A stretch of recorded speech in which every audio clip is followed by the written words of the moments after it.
So, good afternoon, everyone.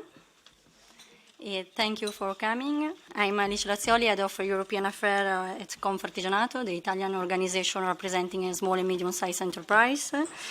And I would like to welcome also on behalf of Pimec, the Catalan Association of SME, and the Spanish multisectorial platform against late payment. I welcome you and I thank you for your presence here today. I remind you that there is an interpretation service in 3 languages, English channel 1, Italian channel 2, and Spanish channel 3. So, we can start. The issue of late payment is commercial transaction is still one of the big problems that companies face on a daily basis. The proposal for the revision of the directive is expected to be published in mid-September.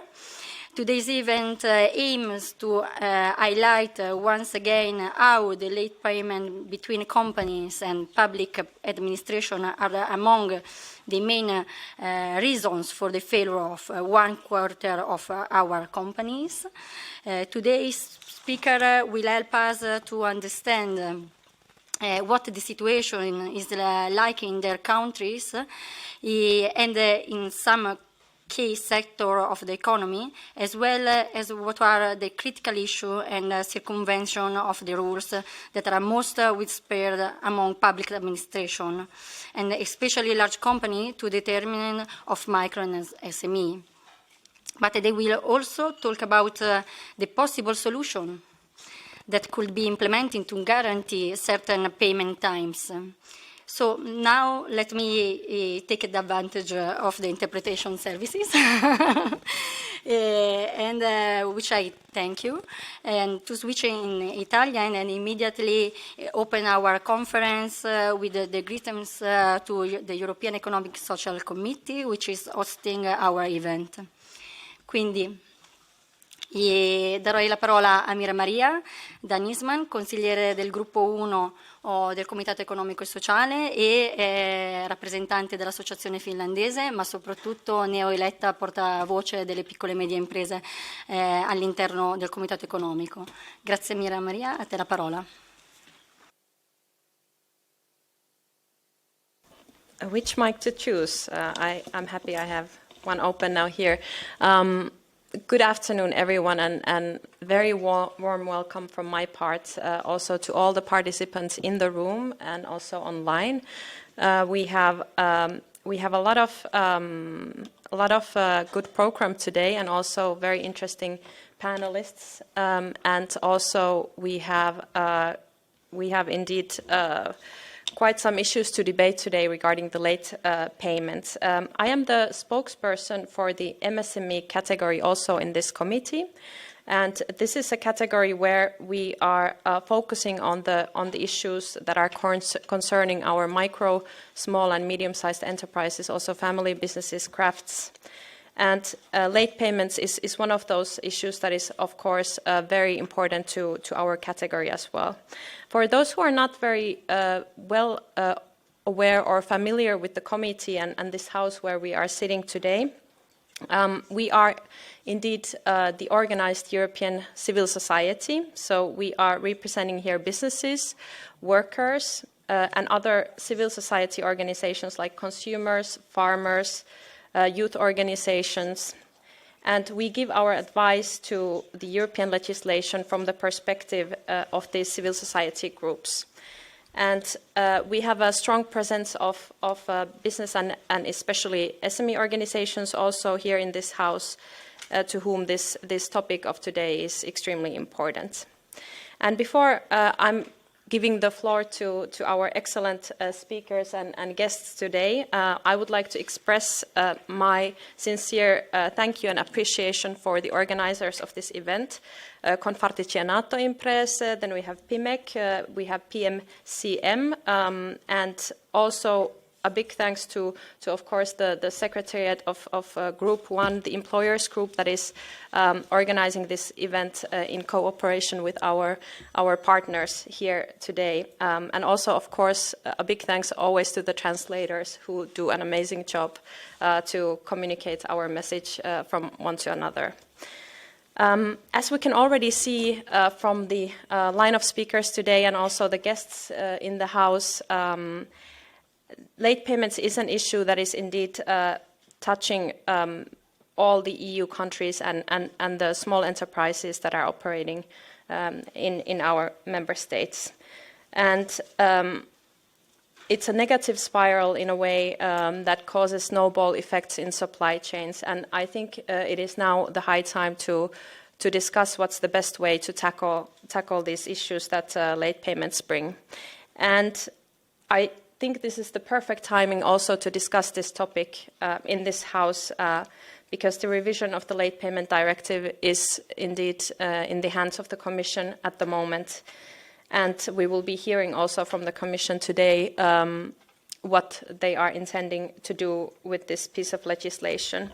And I would still like to say that we are, of course, as a committee also going to take part in the process and giving our advice to the legislators when the proposal from the Commission will be published. But without further ado, I'm going to now give the floor to the next part of this event, and thank you still once more from my behalf. You are very welcome to this interesting event on late payments. Thank you. Grazie Mira Maria e ancora complimenti. Continuiamo questa prima parte di saluti con quelli del Presidente di Confartigianato Imprese che è online perché a causa di alcuni impedimenti della Confederazione non è potuto venire qui in presenza. Dovrebbe... Bene, grazie. Mi sentite? Sì, e la vediamo. Prego. Bene, grazie. Intanto buon pomeriggio a tutti. Mi scuso anzitutto per non essere lì con voi, ma purtroppo degli impegni istituzionali mi hanno trattenuto qui in Italia, a Roma. E vorrei iniziare comunque il mio saluto con un ringraziamento particolare al Comitato Economico Sociale che ha accolto la nostra richiesta ad ospitare il nostro evento in questa cornice importante. In particolare vorrei ringraziare il Presidente del Gruppo 1 e il nostro consigliere dell'8. Grazie anche a Mira Maria, a cui rivolgo i miei migliori auguri per la sua recente nomina a portavoce per le PMI all'interno del Gruppo 1. È una carica di grande prestigio, che peraltro in passato, ricordo, è stata ricoperta anche da rappresentante di Confartigianato Imprese, il CESE. Infine un ringraziamento ad Antoni Cagnete e a tutta Pimec per l'ottima collaborazione fra le due organizzazioni nei vari passaggi che ci hanno oggi portato ad essere qui a parlare di un tema così fondamentale che rappresentiamo, i ritardi di pagamento verso le nostre imprese. Non è passato inosservata quindi l'affermazione di Ursula von der Leyen, la quale durante lo Stato dell'Unione 2022 ha ricordato un dato davvero eclatante. Un'impresa su 4 fallisce a causa dei pagamenti morosi. E questa drammatica presa di coscienza costituisce la premessa fondamentale della revisione della direttiva sul tema. La revisione di questa direttiva, peraltro, è il motivo per cui Confartigianato Imprese e Pimec hanno deciso di organizzare questo dibattito. È importante che la voce degli artigiani e delle micro e piccole imprese si alzi in maniera chiara sulle principali preoccupazioni del presente e le aspirazioni sul futuro quadro giuridico contro le morosità. Confartigianato si batte da anni sia in sede europea sia nei confronti delle istituzioni italiane per istituire etica e correttezza nei rapporti economici fra imprenditori e con la pubblica amministrazione. Come Confartigianato Imprese già nel 2009, con la prima proposta di revisione della prima direttiva del 2000 sui ritardi di pagamento, ci siamo schierati a favore di un rafforzamento delle sanzioni contro chi paga in ritardo rispetto ai termini convenuti. Parallelamente, Confartigianato Imprese ha chiesto e chiede tuttora misure che aumentino la trasparenza dei termini medi di pagamento al fine di tutelare le imprese, soprattutto nel rapporto di filiera. Dal recepimento in Italia della Direttiva europea sui tempi di pagamento del 2011, Confartigianato Imprese ne ha monitorato l'attuazione con un proprio osservatorio. Inoltre, nel 2013, il presidente di Confartigianato Imprese è stato nominato rapporteur per l'Italia dall'allora vicepresidente della Commissione europea Antonio Tajani sull'applicazione della direttiva. E devo dire che in questi anni l'Italia ha fatto dei passi in avanti, ma non basta. L'attuale impianto normativo, a nostro avviso, può e deve essere migliorato. Resta ancora molto da fare sul debito pregresso e sui tempi di pagamento fra imprese, soprattutto le nostre, quelle di micro e piccole dimensioni. La situazione resta delicata anche per quanto riguarda i tempi di pagamento fra imprese private. Le recenti statistiche, infatti, non smentiscono questa tendenza tristemente negativa per il mondo che rappresentiamo. Pensate che, in base a uno studio condotto dall'Ufficio Studi di Confartigianato Imprese, ancora nel 2022 l'Italia presenta il peso più rilevante sull'economia dei debiti commerciali verso le imprese. Il confronto europeo evidenzia che il debito commerciale delle amministrazioni pubbliche in Italia è pari al 2,9% del PIL. Si tratta dell'incidenza più alta in Europa, superando nettamente l'1,7 della media europea, a 27 della Germania, l'1,4 della Francia e lo 0,9 della Spagna. Il tempo medio di pagamento si aggira intorno ai 40 giorni, quindi nettamente superiore ai limiti di 30 giorni previsti dalle norme europee, della cui revisione parliamo appunto oggi. E rispetto a questo quadro critico, le soluzioni ci sono e occorre mettere in azione, dobbiamo passare dalle parole ai fatti. Sono sicuro che nel corso della tavola rotonda emergeranno degli elementi interessanti, ma solo a titolo di esempio voglio segnalare che Confartigianato Imprese da sempre chiede l'introduzione della compensazione fra debiti della pubblica amministrazione verso le imprese e i debiti fiscali e contributivi delle imprese. Ebbene, i nostri studi dimostrano che in un anno i versamenti utilizzabili per le compensazioni ammontano a 31,2 miliardi di euro, importo che rappresenta oltre la metà dei 53 miliardi di euro di debiti della pubblica amministrazione. Qui naturalmente mi fermo, lasciando la parola agli interventi dei nostri importanti e competenti relatori. Permettetemi solo di ringraziare coloro che interverranno dopo di me, Antonella Correra della Direzione Generale Grow della Commissione Europea e l'onorevole Martina Dlabajova dell'intergruppo sulle PMI all'interno del Parlamento Europeo. Grazie per aver accolto il nostro invito che dimostra l'interesse verso il nostro punto di vista. In questa fase si sta elaborando la proposta legislativa di revisione ed è per questo fondamentale che i decisori europei prendano in dovuta considerazione la nostra posizione. Grazie, anche non da ultimo, a Intrum per aver scelto di presentare i dati del loro rapporto annuale in questa importante occasione e grazie mille anche ai relatori della tavola rotonda. Buon lavoro a tutti.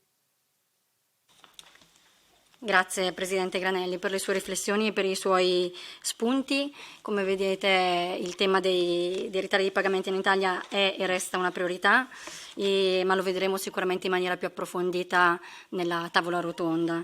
Priorità che è lo stesso anche per la Spagna, per la Catalogna, e quindi darei direttamente la parola al Presidente Antoni Cañete e grazie per il suo intervento. Grazie mille. Good afternoon, everybody. I want to thank you for coming to this meeting, especially from people abroad. This meeting is very important because in this moment the proposal for the new directive is being written. Now, let me to change into Spanish. I prefer that all the details are clear. Thanks. Molt bona tarda, buenas tardes a todo el mundo, especialmente a los parlamentarios, expresidente Puigdemont y representantes de los diferentes ámbitos, secretaria general de SM United y representantes también de Pimec, de la plataforma contra la morosidad. La verdad es que esta jornada es una jornada muy importante por el tema que tratamos, la morosidad, y por el momento en el que tratamos en esta jornada. Como decía, se está escribiendo la Directiva Europea que debe de marcarnos el presente y sobre todo el futuro en un tema tan trascendente que puede hacer que nuestras empresas, nuestra economía y Europa sea más viable y más competitiva. Por tanto, para nosotros el trabajo que se está haciendo desde nuestra organización SM United, desde el trabajo que se está haciendo por parte de todas las organizaciones de pequeñas y medianas empresas es absolutamente fundamental y hoy me gustaría mucho trasladar lo que estamos haciendo desde Pimec y sobre todo de un movimiento que se desarrolló en nuestro país desde la sociedad civil, que es una plataforma que constituimos con multitud de asociaciones territoriales y sectoriales para luchar contra la lacra que supone realmente la morosidad. Yo comentaba de que es un momento importante en tratar este cambio de directiva europea y lo es porque lo que nos está pasando es que nos está subiendo la inflación de una forma alarmante. Nos está subiendo, además, los intereses bancarios. Además, después del COVID, nuestras empresas han quedado más endeudadas que estaban antes del 2020. Y, por tanto, seguramente algunas otras circunstancias que podríamos poner encima de las mesas hace que hoy en día pagar más tarde sea el método más sencillo, económico y, en este caso, utilizado para poder financiarte. Y esto, si no le ponemos remedio, viendo cómo van todos los indicadores y sobre todo cómo evolucionarán, será un problema que posiblemente no podremos acotar si no tratamos esta directiva con el análisis, la profundidad y la necesidad de introducir elementos que no generen confusiones.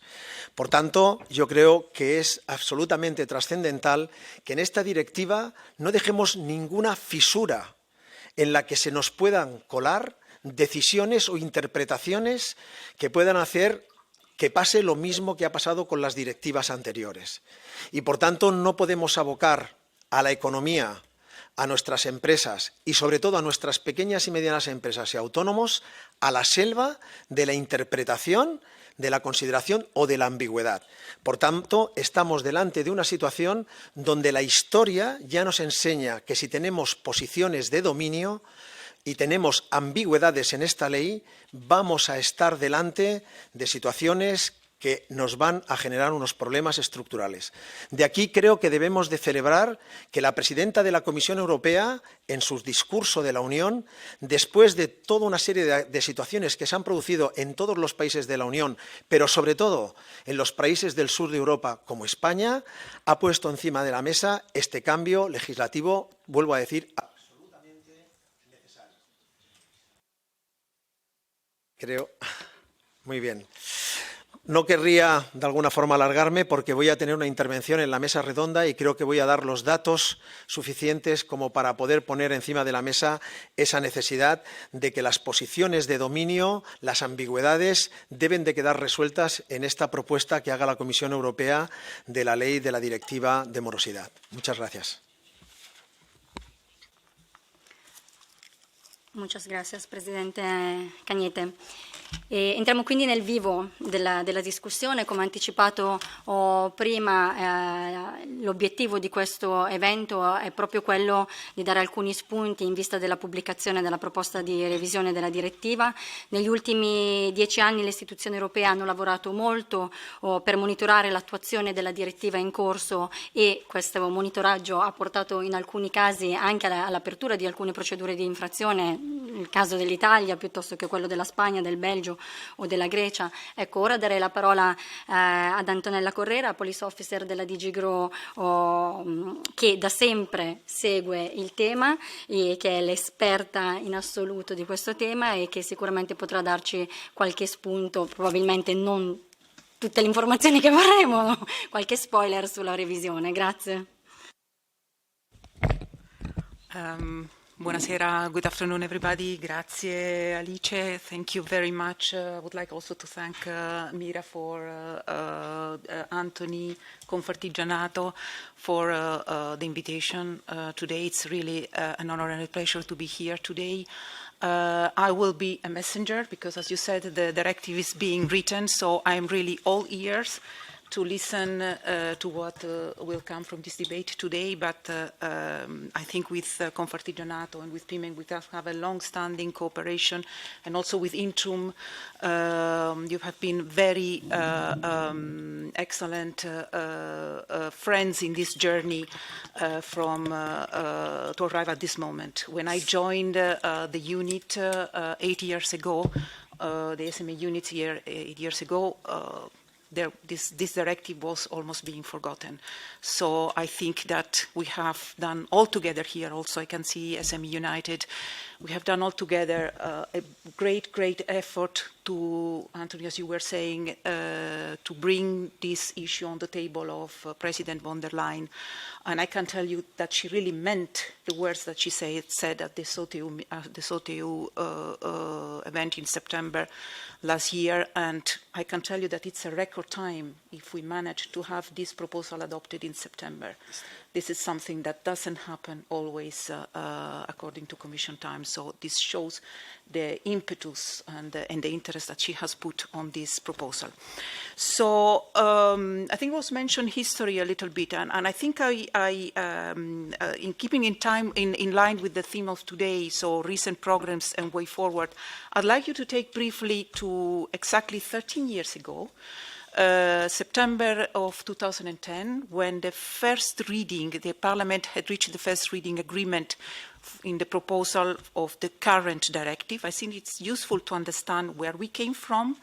It will be useful then, therefore, to have a better understanding of the present, where we are now, and therefore we will be able to better also appreciate what will be coming in the future.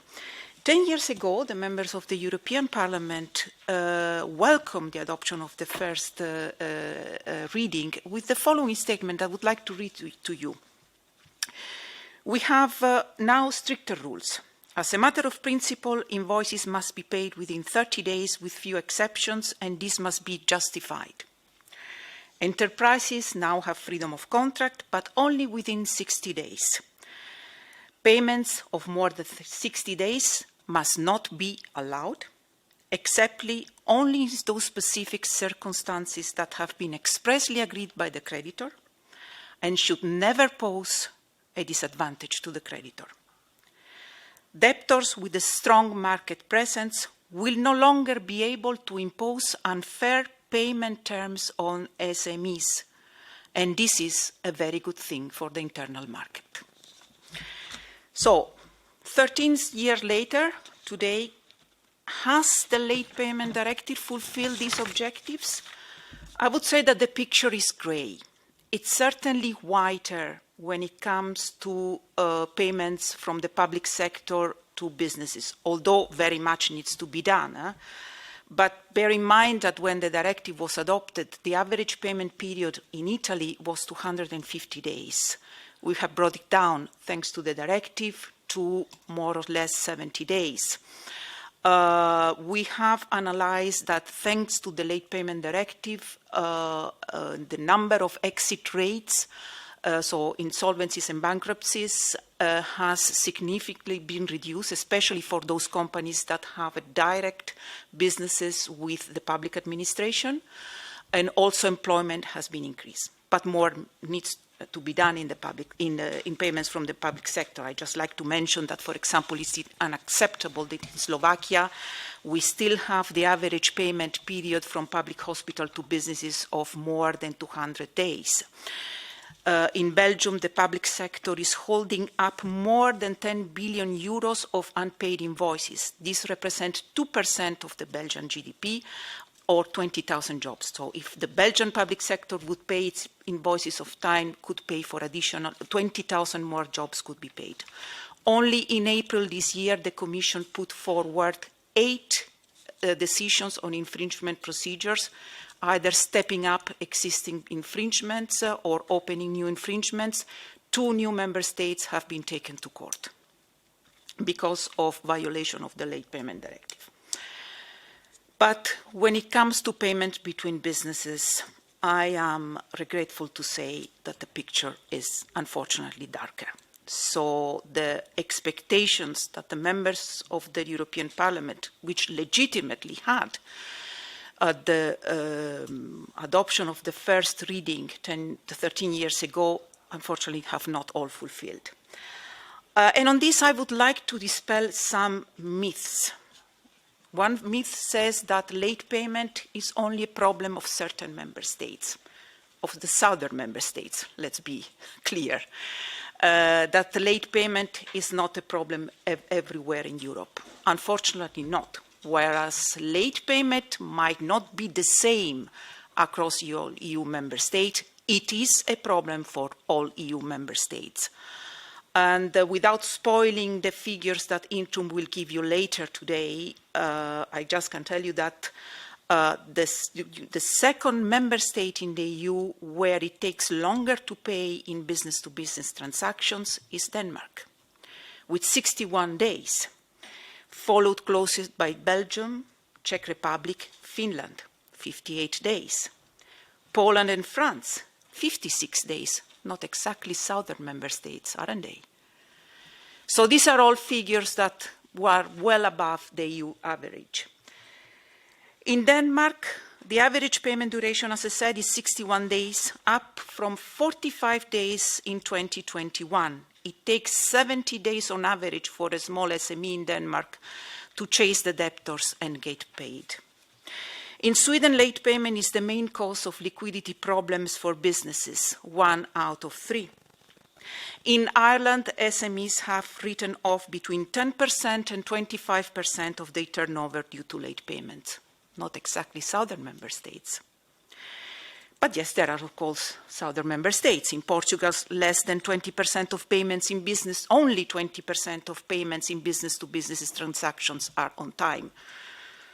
So the problem that we can see after 13 years of the current directive and 23 years from the first late payment directive is that unfortunately paying late is a practice that is deeply embedded in the business environment. And it's a practice that unfortunately crises make worse. Anthony was mentioning COVID, the impact of high energy prices, the impact of inflation. Inflation is basically the fertilizer of late payment because it reduces the real value of the debt and it encourages a bad debtor to pay late because it's much easier to finance yourself on your supplier rather than having to go to the bank and ask for a loan and having to pay a high interest rate. So what we have observed then in all these years, and again I have to refer to, I don't want to spoil your intervention, Intrum, but you have a lot of data. So let me just quote a number of your figures. So the European Payment Report this year quotes that 37% of companies have admitted that they pay their suppliers worse than what they would normally accept from their clients, and this is an increase from the previous years. 48% of companies have replied that they had their payment terms retrospectively extended by their clients. 53% of companies find it very difficult to negotiate fair payment terms. And more importantly, I find 66% of companies have admitted that they have had to accept payment terms longer than what they're comfortable with from large companies. And this is an increase from previous years. The Observatoire des délais de paiement of France published a very interesting report with a very nice repertoire of unfair payment practices. And there is a very interesting and informative analysis of how the verification procedure is abused to artificially and intentionally extend the payment term. The same, the procedure for the acceptance of the invoice. And then other unfair practices, which I, after 8 years, I didn't even know. It's basically the creativity of the bad debtor is really without limits. Is the practice of issuing one invoice for different services. Take, for example, in the construction sector, where you have a study, a feasibility study from a project, and then you have the design and implementation of that project. Between the two contracts, there can be months or even years, but the practice is to ask the company to submit one invoice for everything. So, of course, the first service will be paid much later, and as you can see here, it's not a matter of paying late. The late payment is embedded into the contract. And this is something that we have to take into account, because this is, and I will return on this when this is discussion about the freedom of contract. There is also the aspect of the information that we have collected, and it's the behavior between large companies and small businesses. On average, the small businesses are better payers than larger businesses. The larger the company is, the worse the payment performance it is likely to exhibit. In Europe, 52% of SMEs pay on time, but when it comes to large businesses, it's less than 34%. And this is a typical example in Spain. In Spain, last year, it has been reported that the massive injection of liquidity completed under the coronavirus, it was passed to large companies, which, while they doubled their pre-crisis liquidity level, this liquidity was not passed on to SMEs, and they even slowed down their payment terms. Therefore, at the moment, we have 82 billion euros of unpaid invoices in Spain owed to small businesses. And here I'd like to say, is this the freedom of contract? Is this the freedom of contract that the members of the European Parliament 13 years ago were correctly and enthusiastically saying that it was an achievement, and understandably said that it was an achievement? The problem here is that if we focus on the freedom of contract, we forget what is the main issue here, is that paying late is a breach of contract. It's a breach of contract with absolutely no consequences for the debtor. What happens if the debtor is paid on time? 80% of companies do not claim interest and compensations when they're paid late, let alone they take their debtor to court, out of fear of losing their main commercial partner. If I don't pay my taxes, I will sure get a fine. This doesn't happen to a debtor. On the contrary, there are huge consequences for the creditor. Huge consequences for the creditor, huge consequences from the economic point of view. Mr. Granelli was highlighting the dramatic awareness, drammatica presa di coscienza of the 1 out of 4 businesses going bankrupt because of late payment. And recent studies from the Bank of France even speak about 40% of bankruptcies because of late payment. In Europe, companies go bankrupt because they have credits, not because they have debts, not because they made poor choices, but because they have credits. Economically, also, late payment is hampering, is the second, and this came very clearly from a Eurobarometer survey that we did before the COVID crisis, is the second most important barrier for the twin and digital transition. How do you expect that an SME can do the digital and green transition if it is not paid on time? Because when it is not paid on time, it cannot invest, it cannot recruit, it cannot pay its own taxes, it cannot pay its own suppliers, and then we wanted that it does the digital and green transition. So how can this be possible? So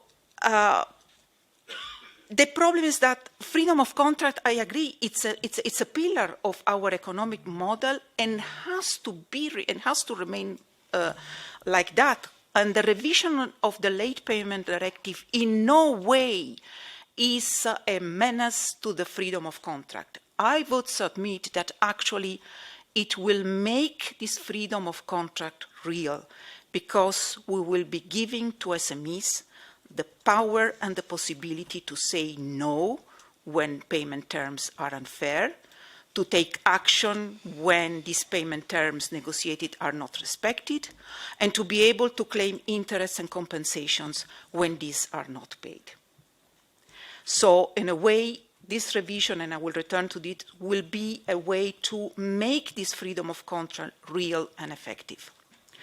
I was also mentioning that, I would like also to mention that, especially during our impact assessment, in addition to the economic aspects that we have so much debated, we also came across societal impacts of late payments that touch across different aspects of society.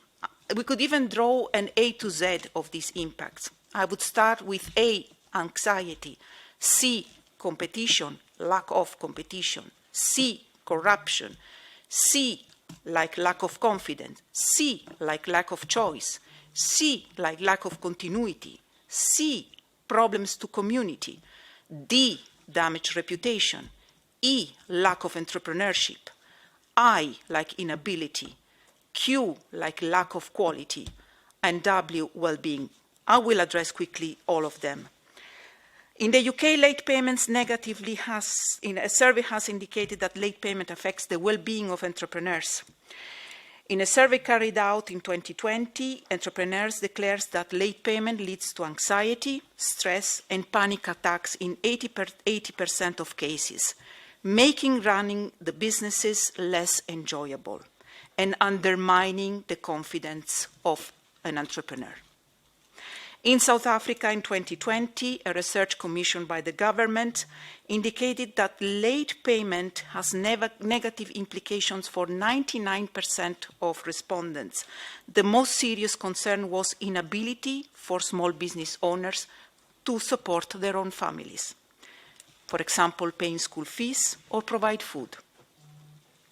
Other consequences are strained relations with employees and damaged reputation to the market, and I figured that these would be the same consequences for our entrepreneurs.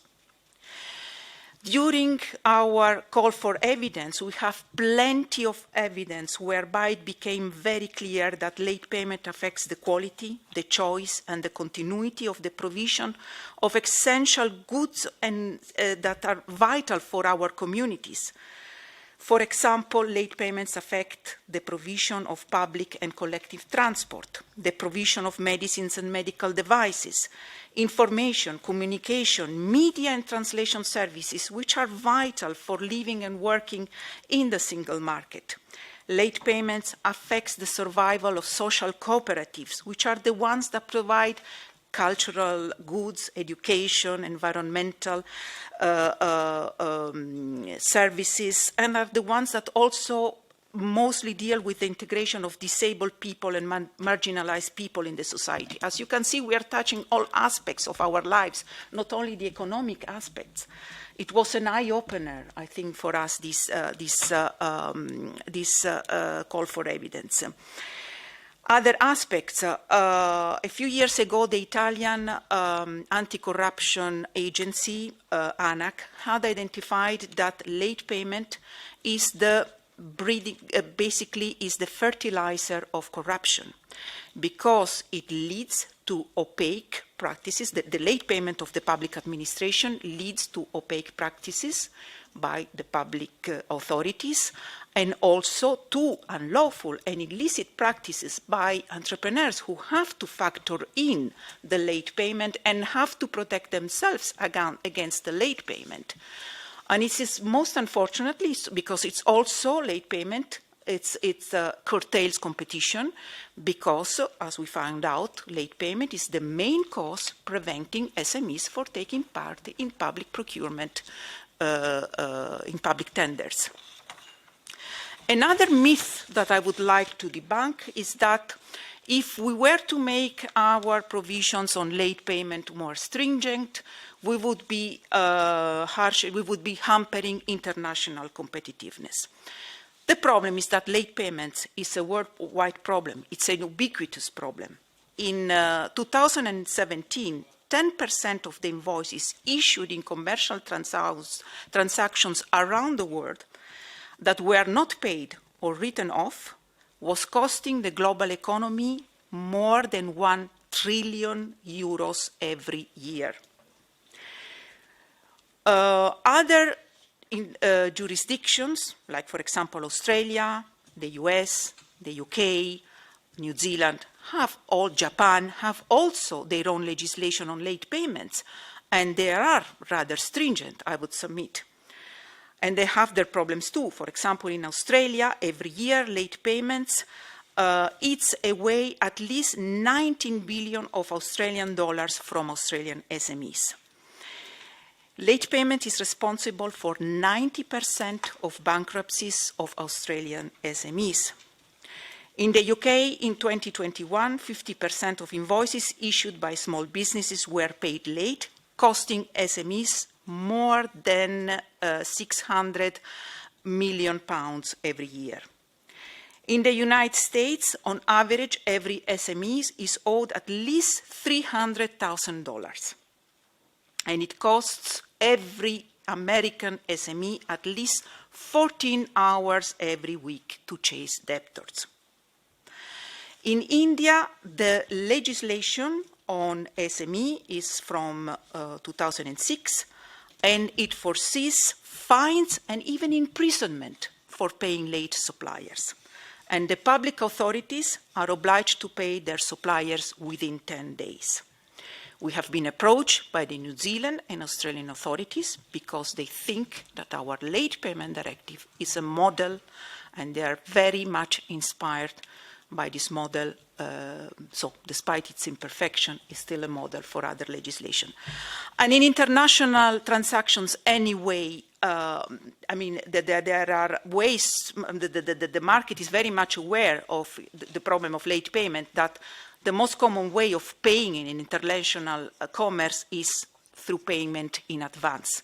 Show me the money first, and then I'll send you the goods, because of the issue of late payment. So why we need, therefore, combat late payment? Because it's still a very relevant objective. Late payment, the current late payment directive has contributed, despite its imperfections, to increase employment in those sectors that are more dependent with contracts with the public authorities, at least more than 900,000 jobs, according to our estimates. If payments in business-to-business transactions would be systematically made at 30 days, the aggregated cash flow would increase by 0.9%, which is 3.7 million at sector level. 67% of businesses would improve their sustainability and green performance if they were paid faster, and 40% would expand abroad, 47% would hire more employees, and 70% would pay their own suppliers faster. So just to give you a few figures why it is important to pay on time. So now on to the revision. Why we are doing this? We have announced this very clearly in our call for evidence in January this year. Anthony, you were talking about the forest of ambiguity.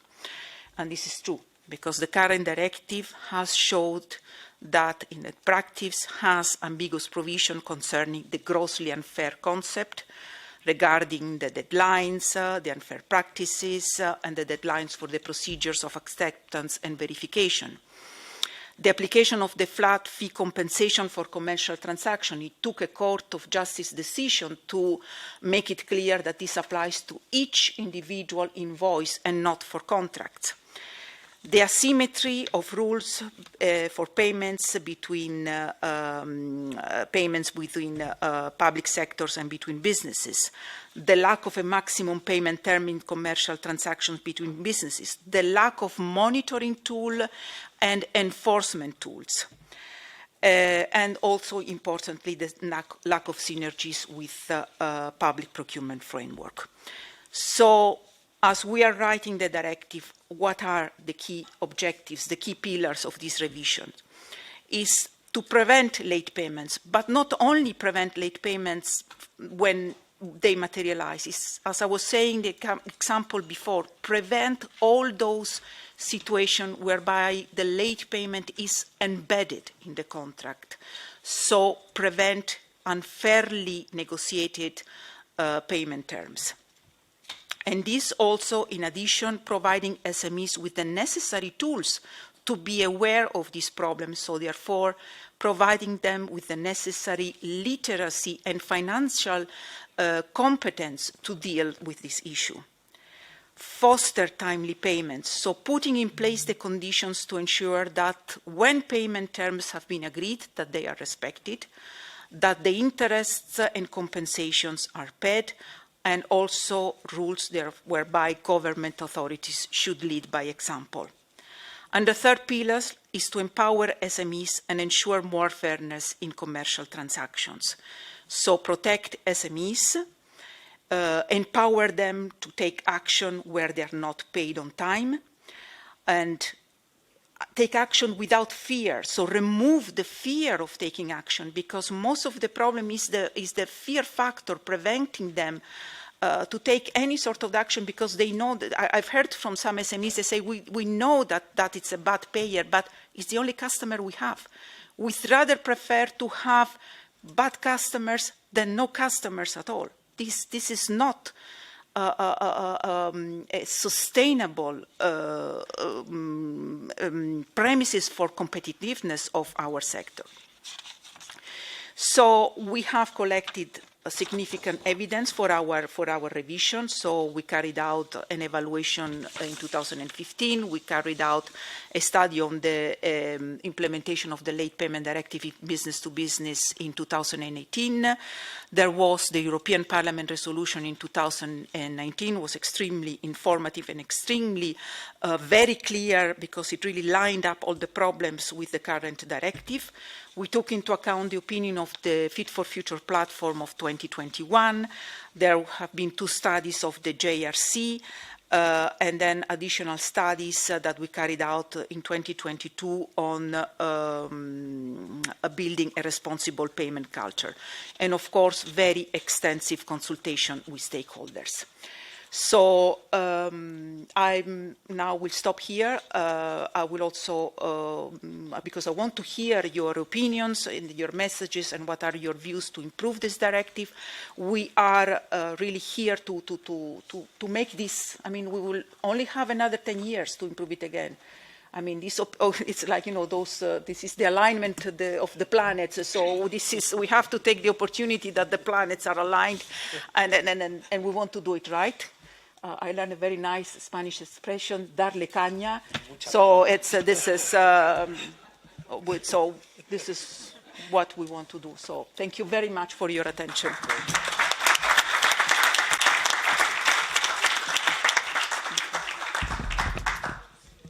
Grazie Antonella, grazie infinite per i molti spunti che hai sollevato, grazie per aver sottolineato come il problema dei ritardi di pagamento sia un problema mondiale, non solo nazionale o europeo, ma anche grazie per aver sottolineato come il problema dei ritardi di pagamento è un problema che ha un impatto sociale e non solo ed economico. Come sapete, una volta che verrà presentata la proposta di revisione della direttiva inizierà l'iter legislativo, entreranno a questo punto in gioco anche il Consiglio e il Parlamento, e in questo senso i due colegislatori sono molto interessati e molto attendono con grande interesse appunto la pubblicazione. Per questo abbiamo pensato di invitare l'onorevole Martina Dablajova, co-presidente dell'intergruppo parlamentare per le PMI al Parlamento europeo. Purtroppo per impegni istituzionali non è presente qui oggi, ma ci ha tenuto a mandarci un videomessaggio e chiederei ad Antonio di farlo partire. Grazie.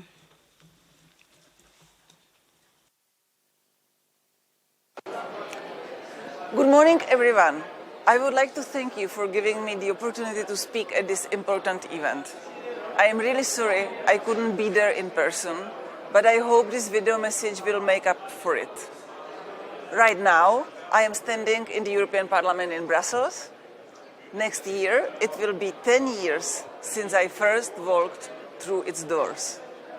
But even before that, I have been fighting for the rights of small and medium-sized enterprises in Europe. First, I was an entrepreneur myself. Then I became the president of Regional Chamber of Commerce in my country. Later, in the European Parliament, I helped to establish the parliamentary group for small and medium-sized enterprises, and I am proud to say that in this mandate, I am co-chairing it. On top of that, within my political group, Renew Europe, I also chair the SME task force. We've got members with tons of experience in all policy sectors that matter to SMEs. Let me stop for a moment on a topic that's been on my mind for a while: late payments. It's crazy to think that today, over 60% of businesses in the EU still don't get paid on time, whether it's in business to business or business to government relationships. And you know who that hits the hardest? SMEs, of course. They often rely on timely payments just to keep their heads above water. Late payments cause so many problems, like extra administrative and financial burdens. They make it really difficult to plan for the future and even lead to bankruptcies. And let's not forget the negative impact on employment and entrepreneurship in the EU. It's a real problem. Even the European Commission President, Ursula von der Leyen, mentioned in her State of the Union speech in 2022 that 1 in 4 bankruptcies happen because invoices don't get paid on time. That's just not acceptable. Luckily, we are on it. The Commission is currently working on the revision of the 2011 Late Payment Directive, and we have been pushing hard for it in the European Parliament. It is a much-needed reform, and we are crossing our fingers that the new rules will come into effect before the current Commission's mandate ends. Just last month, during our Renew Europe Business Days, a very successful event targeting European businesses, including SMEs, our group presented a position paper on the SME relief package. We made sure, as Renew Europe, to include our stance on the revision of the Late Payment Directive in there too. In this paper, we laid out our recommendations for the Commission in drafting the SME relief package. For example, we urged the Commission to support the widespread use of digital tools like e-invoicing and automated payment processes. They are a game changer as they bring more transparency and reliability to the table. Of course, the EU needs a strong legal framework for both business-to-business and business-to-government relations. But let's also make sure we maintain the freedom of contracts. It's all about finding the right balance. I would like to thank the Commission for its work in the fight against late payments in Europe. Keep up the good work, and let's make sure that this revision is a success and gives the EU's business environment the boost it needs. I can't forget to thank Confartigianato, Grazie, Pimec, and the multi-sectorial platform against late payment for organizing this event to raise awareness of this pressing issue. I wish you an amazing debate, and I'm really looking forward to hear any conclusions or recommendations you come up with. You can count on me with the follow-up. Thank you.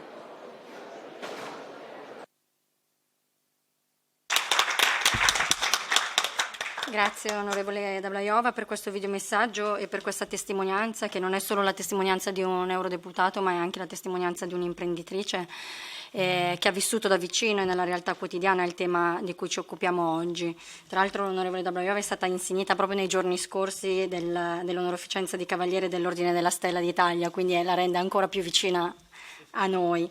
E, detto questo, l'onorevole ci ricordava che la revisione della direttiva del 2011 è stata al centro anche del dibattito del cosiddetto SME Relief Package, un pacchetto di aiuti per le PMI che è stato voluto dalla Presidente von der Leyen durante il suo Stato dell'Unione, e su questo dossier, così come in generale sulla questione dei ritardi di pagamento, non posso non citare il grande lavoro che è stato fatto da SME United, l'associazione europea a cui Confartigianato e Pimec aderiscono, e che ormai da decenni è in prima linea per dare voce alle piccole e medie imprese su questo tema. Non vi sorprenderà quindi se come moderatore della tavola rotonda verso cui ci avviamo abbiamo scelto di avere Luke Hendricks, direttore per gli affari legali e le politiche di impresa di SME United, che nelle prossime settimane inizierà una nuova vita e per la quale gli auguriamo tutto il meglio. Definirlo un esperto della materia è riduttivo, è sicuramente riduttivo, quindi gli cedo subito la parola e intanto chiedo ai partecipanti alla tavola rotonda di prendere il posto sul podio, e agli altri li ringrazio. Quindi Antonio Cagnete resta qua, Presidente, Bruno Panieri, Direttore Politiche Economiche di Confartigianato Imprese, Fernando Signo, Segretario Generale di ABC, e Sanna Lempianin, sì, portatelo, grazie, consulente legale presso la Federazione delle Imprese Finlandesi, e Kate Foster, consulente senior degli affari internazionali e dell'associazione britannica FSB. Grazie, e Luca, lasciate la parola.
Good afternoon, everybody. Buongiorno a tutti. Buenos dias. Bon dia a tots. I see that we have a little bit of delay, so maybe some housekeeping rules. I would like the panelists to, in their first interventions, to be quite short, 3, maximum 4 minutes. And then after all the interventions, I will ask some questions to have a lively debate. So the first person I would like to give the floor to is Antonio Cagnete, which you have already heard, because maybe before this, I would really thank the Commission for this very good presentation of what the problem is with late payment. I've seldom, for not saying never, heard somebody of the Commission speaking with such passion about a topic for small and medium-sized enterprises. So we are certainly looking forward to a good proposal on the late payment proposal. So, Anthony, you have the floor. Thank you. 3 minutes? No, 3? 3 minutes? I would say 10 minutes. No. 10 Ah, minutes. it's 10 minutes for Anthony. Okay, 10 minutes for Anthony. Okay. Yes. But not more. Good afternoon, finished. Thank you, Luke. Thank you, Luke, for your job in this way. And I more quiet after the speech of Antoniella. And I thank you, Antoniella, for their job in this way. I like to put in a picture, and I speak in Spanish to details, I say before. Quiero presentarles un poco cuál ha sido la historia legislativa en nuestro país, fruto de las directivas europeas y las diferentes leyes. Y aquí tienen ustedes una realidad de cómo se implementan y lo que significa, en este caso, la implementación de directivas y leyes, como decía, en los países de la Unión, en este caso es el caso de España. En el año 2000, Europa hizo la Directiva 2000/35 que quería hacer que se pagara a 60 días. En España esa directiva no se traspuso en el plazo legal antes del 2002. Pimec denunció España a Europa y el 28 de diciembre del año 2004 hicimos la Ley de Pagos 3/2004. El 28 de diciembre es el Día de los Santos Inocentes en España. Realmente fue una gran inocentada esta ley, porque la Ley 3/2004, traspuesta de la directiva, introdujo por parte de la influencia de las grandes empresas el que esa ley se dijera que pagaba 60 días salvo pacto en contrario o acuerdo de las partes, lo que conocemos como freedom contract. La realidad que pasó en nuestro país es que en el año 2007 España era el país peor pagador de Europa después de Grecia.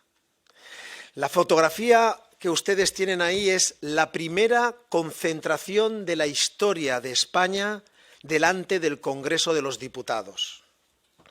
Las pequeñas y medianas empresas y las personas autónomas hicimos una concentración porque en el 2008 1 de cada 3 empresas y 1 de cada 3 puestos de trabajo que se perdían lo hacían directa o indirectamente por culpa de la morosidad. Fruto de esa movilización, en marzo del 2009, creamos en España la Plataforma Multisectorial contra la Morosidad. Posiblemente el movimiento económico y empresarial más importante que se ha hecho en democracia en nuestro país. Hoy, de los 3,5 millones de empresas, la Plataforma contra la Morosidad tiene más de 1.200.000 empresas asociadas a través de sus organizaciones. Como ven, fue fruto de la ley del 2010, la Directiva Europea, que fijó términos de pago y fijó también, en este caso, una penalización sobre los pagos de intereses. Pero lo mismo que pasó en la ley española, la Directiva Europea se olvidó no de sancionar a los morosos, los que pagan más tarde, sino de sancionar a los morrosos, aquellos que pueden pagar y utilizan su posición de dominio para pagar más tarde financiándose a través de aquellos que normalmente son más pequeños. Por tanto, la transposición de diferentes directivas hizo, como se ve aquí en la pantalla, de que cuando vino el COVID, el Congreso de los Diputados seleccionó 20 instituciones y personas para hablar de cómo debíamos de salir reforzados del COVID. Lo que ven en la pantalla es la intervención que tuvimos, donde pusimos encima de la mesa la necesidad de tener un régimen sancionador delante de la situación que nos estábamos encontrando y nos íbamos a encontrar. Si ustedes, y pasamos a la siguiente, verán cuál es la realidad de España de empresas. España tiene 3,5 millones de empresas, de las cuales no llegamos ni a 5.000 que son grandes empresas. Ustedes ven en la pantalla el sector de la construcción. Y en la construcción, menos de 140 empresas imponen con su influencia el que realmente se vayan haciendo leyes que imposibiliten que el que paga tarde, de una forma casi voluntaria para generar beneficios a ellos, no les pase absolutamente nada. Esa es la realidad. Grandes empresas con mucha influencia que trabajan para que las leyes, la directiva y las leyes que hacemos sean poco eficaces y poco eficientes. No tenemos un observatorio en España y la plataforma hace periódicamente análisis y estudios del comportamiento de los pagos. Les voy a dar una pequeña muestra de cómo han evolucionado los pagos en nuestro país. Si pasamos a la siguiente slide, verán que cuando vino el COVID y participamos en la Comisión de Reconstrucción de España, Europa había sacado un mecanismo de compra masiva de activos financieros que estaba inyectando liquidez a las muy grandes empresas.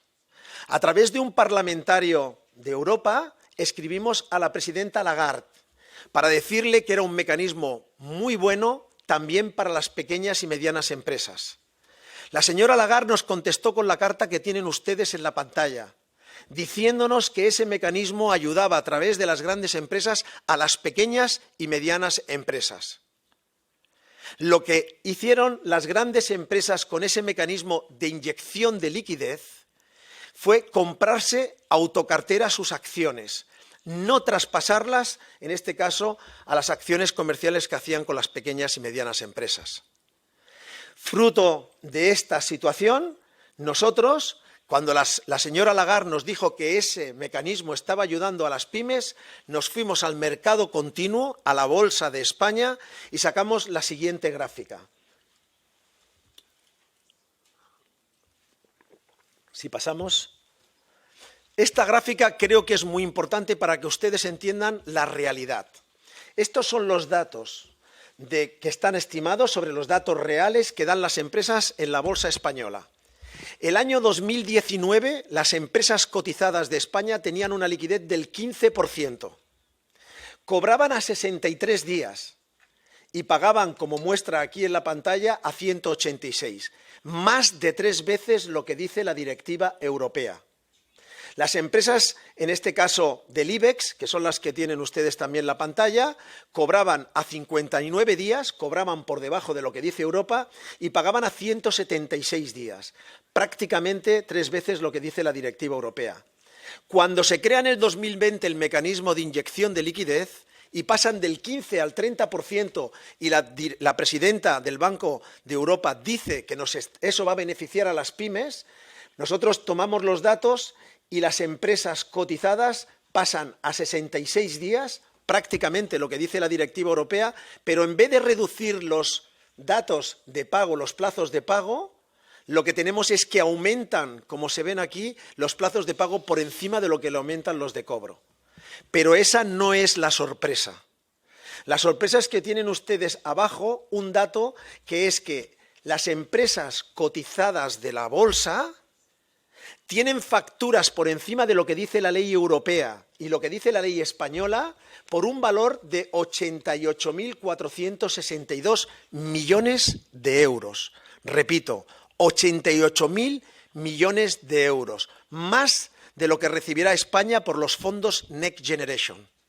En el Congreso de los Diputados les dije a todos los partidos políticos de España que apretando un botón de que se cumpla la ley europea y española, inyectábamos liquidez por valor de 88.000 millones de euros. Fruto de nuestra intervención en el Congreso, fruto de la carta a la señora Lagarde, fruto de la denuncia que tienen ustedes en la pantalla y fruto de una conversación que tuve con la presidenta von der Leyen y el buen trabajo de la DG Grow que se hace en Europa, la presidenta von der Leyen anunció el cambio de la Directiva Europea. Decía antes que estamos delante de una oportunidad histórica, pero para hacer las cosas, como dicen en Halloween, no con truco, sino con trato. Y debemos de hacer un trato y por eso es muy importante lo que hoy ponemos encima de la mesa. Si pasamos a la siguiente, estos son los datos de España en los datos de plazos de cobro. Fíjense que la administración pública pagaba en el año 2011 a 162 días de media Hemos conseguido reducir realmente los plazos de pago en la administración pública a 67 días, pero deberían de pagar a 30 días las administraciones, más del doble de lo que marca la Directiva Europea. Pero fíjense también lo que ha pasado en el sector privado, que prácticamente ha habido poco movimiento en los pagos.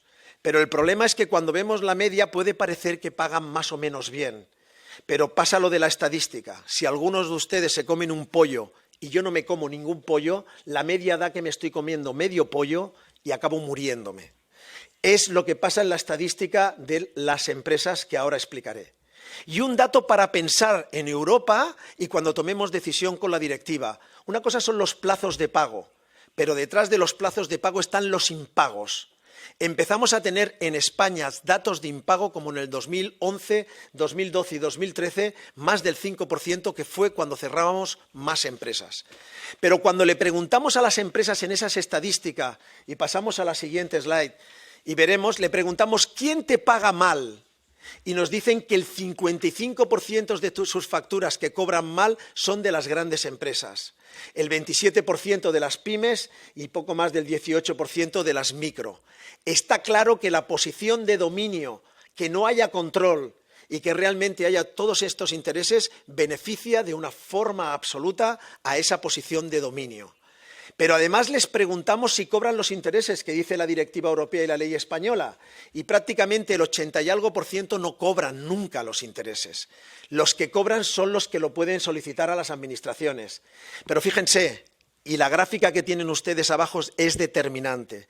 Desde el año 2010 está prohibido hacer contratos por encima de 60 días. El 61% de los contratos que se hacen en España son por encima de 60 días. Y nadie los controla, no pasa nada, no pasa absolutamente nada. Por tanto, la directiva y la normativa que tenemos es inocua, no sirve para nada. Continuamos abusando de las posiciones de dominio. Ir a lo que llamamos el freedom contract, al pacto de las partes, nos llevaría a la situación de pagos que habíamos tenido antes del 2010. Si pasamos a la siguiente, van a ver ustedes lo que pasó en España. Después de la participación en la Comisión de Reconstrucción, hicimos una propuesta de régimen sancionador. Sancionar a aquellos que tienen dinero público, sancionar a aquellos que tienen capacidad de pagar, porque realmente están haciendo un abuso de posición de dominio. Fíjense que el 92%, 93% de las empresas piden un régimen sancionador. Díganme un solo tema empresarial y económico que las empresas pidan régimen de sanciones. Pues la proposición de ley que hicimos en el Congreso de los Diputados, si se fijan aquí, de los 345 diputados que había, 344 dijeron sí a un régimen sancionador. Dijeron sí a un régimen sancionador y en noviembre del 2020 se tomó en consideración para aprobar una ley de sanciones a los que abusaban de esa situación. Han pasado 3 años. 92 prórrogas, se han disuelto las cámaras en España y no tenemos por segunda vez régimen sancionador. ¿Qué intereses mueven y realidad hay para que realmente algo que es tan evidente, que estamos de acuerdo y que denunciamos, no se lleve a cabo? Muy bien, esa realidad que estamos viviendo, y si pasamos a la siguiente slide, veremos algo que tampoco es menor. Cambiamos en el 2017 la ley de contratación pública. Tarde y mal. Acuérdense que la directiva era del 2014. Tuvimos que denunciar otra vez a España, a Europa, porque no transponía la directiva. Esta directiva consiguió que hubiera una oficina independiente para controlar la contratación pública con los subcontratados, que son las pequeñas y medianas empresas. Hay un organismo público independiente y tienen que controlar obligatoriamente por ley que paguen los contratistas a los subcontratistas. De los 27.000, casi 28.000 contratos que hay en España, solamente ha habido control de menos de 2.000 contratos. Hacemos leyes, pero las leyes, a la hora de implementarlas, no somos capaces de hacerlas efectivas. Y, por tanto, vamos generando una disfunción en la que o realmente tenemos control y tenemos seguimiento de las leyes, o realmente, como pasa en nuestro país, tenemos una dictadura de leyes, muchas leyes, minimizadas por el incumplimiento de las mismas. Y este es un claro ejemplo. Para ir acabando, quisiera poner la siguiente, porque fruto de estos cambios, Europa pidió a España que hiciera una ley para que quien cobra dinero público pueda cobrar. Y hemos hecho una ley que cree y crece. Una ley que hemos participado de una forma directa. Una ley que es eficaz y eficiente, pero que le faltan todavía muchas cosas. Gracias a esta ley, en la que hemos aprobado un observatorio que, por cierto, no se ha llevado a cabo, cuando lo dice la ley, que en 6 meses se tenía que haber puesto en marcha, una ley que pone la facturación electrónica, y lógicamente pedimos que las pymes, eso que es muy importante, tampoco les signifique más incrementos de costes, y una ley que dice que se debe de controlar realmente la contratación pública para que llegue realmente a toda la cadena de pagos. Pero una ley, si pasamos a la siguiente, que no contempla un régimen sancionador, que no tiene los términos, en este caso por parte de las administraciones, y que además no tiene en cuenta una cuestión que en mi país es horrible. En el año 96 los comercios hicieron una ley a su medida donde pueden pagar cuando les dé la gana, diga lo que diga la Directiva Europea, según ellos. Pues muy bien, esta ley que hemos empezado a implementar ha demostrado en nuestro país la cantidad de problemas que hay por parte de las empresas y la situación que tienen, porque no podemos repartir los fondos Next Generation, porque la gran mayoría de las grandes empresas están pagando de una forma impune a las pequeñas y medianas empresas. Por tanto, estamos delante de una situación, si pasamos a la siguiente, en la que nosotros tenemos que pedir clarísimamente de que no podemos utilizar el pacto de las partes. El pacto de las partes sería una posición de dominio que nos llevaría a una involución directamente a la situación que teníamos anteriormente. Hace 2 semanas Business Europe hizo una jornada donde piden realmente el pacto de las partes. Creo que la Comisión Europea va a hacer una buena propuesta de directiva europea, pero los parlamentarios que están aquí y que pueda llegar esta jornada de hoy deben de ser conscientes de que por muchos lobbies e intereses que haya de unos pocos, no se pueden imponer a los intereses generales de la economía y de Europa. Y, por tanto, les doy la última slide, que es la que tienen en pantalla, porque podría hablar mucho rato, pero una imagen vale más que 1000 palabras. Esta es una factura de hace unos días, donde a una empresa, para pagarle una factura de 2.000 euros, se le dice que se le va a pagar en más de 210 días, después de los 60 días que ha tardado en que llegue la factura. ¿Creen ustedes que puede una pequeña y mediana empresa pagar su IVA, que es el 21%, sus trabajadores, su mercancía, y poder hacer frente realmente a un pago de casi un año en una acción de prestación de servicio o realmente de haber hecho su trabajo? Creo que jornadas como la de hoy permiten no solamente dar voz a la situación que hay, sino tomar decisiones en la línea que realmente necesita nuestra economía, necesita Europa, el presente y el futuro. Muchas gracias. Thank you, Anthony. I didn't dare to stop you because it would be like stopping Rosalia to sing, and this would be also terrible. So thank you very much.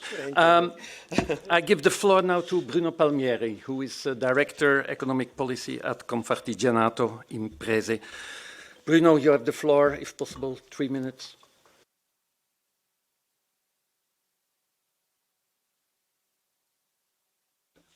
Okay, Luke.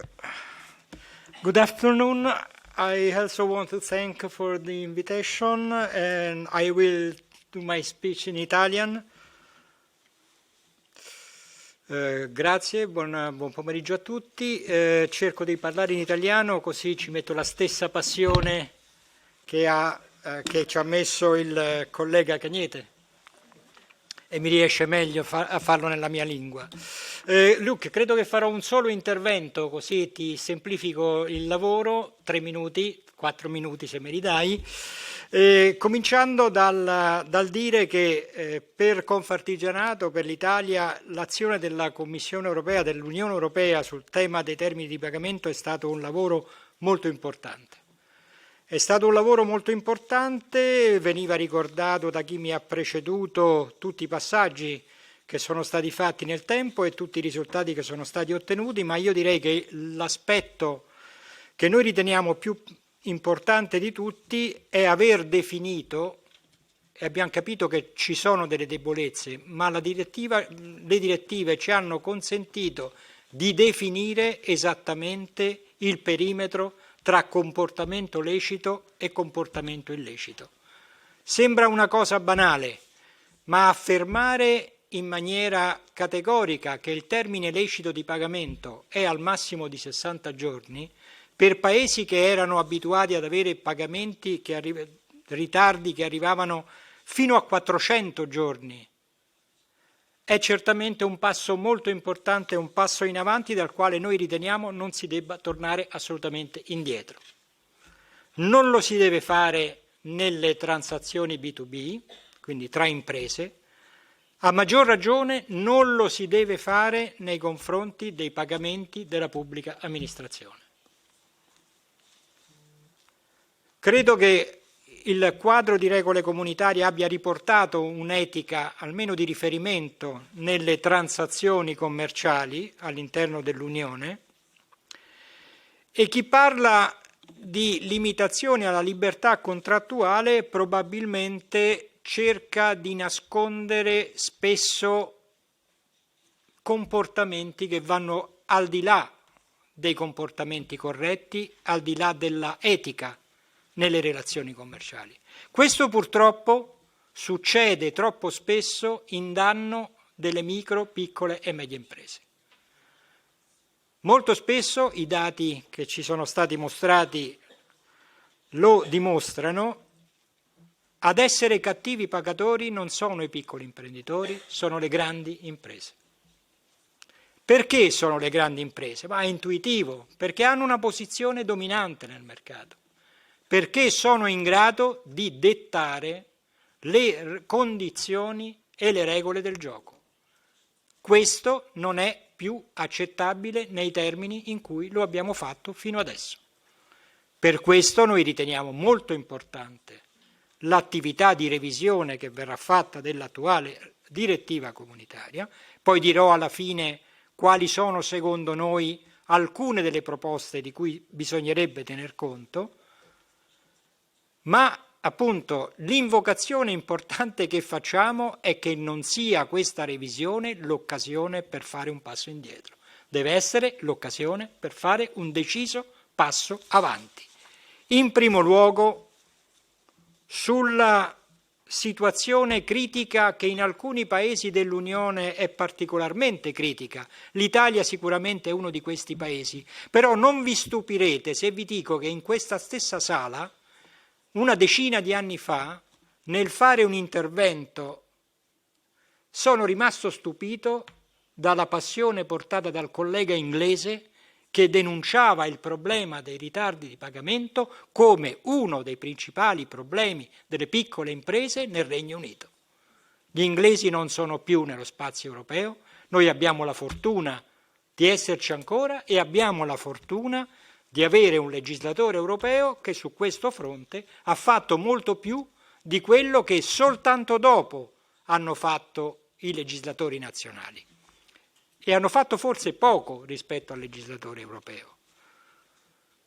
In Italia è stato fondamentale il ruolo delle istituzioni europee, per esempio, per riportare entro principi, se non di pieno rispetto della direttiva, ma certamente entro principi più sostenibili, i pagamenti della pubblica amministrazione.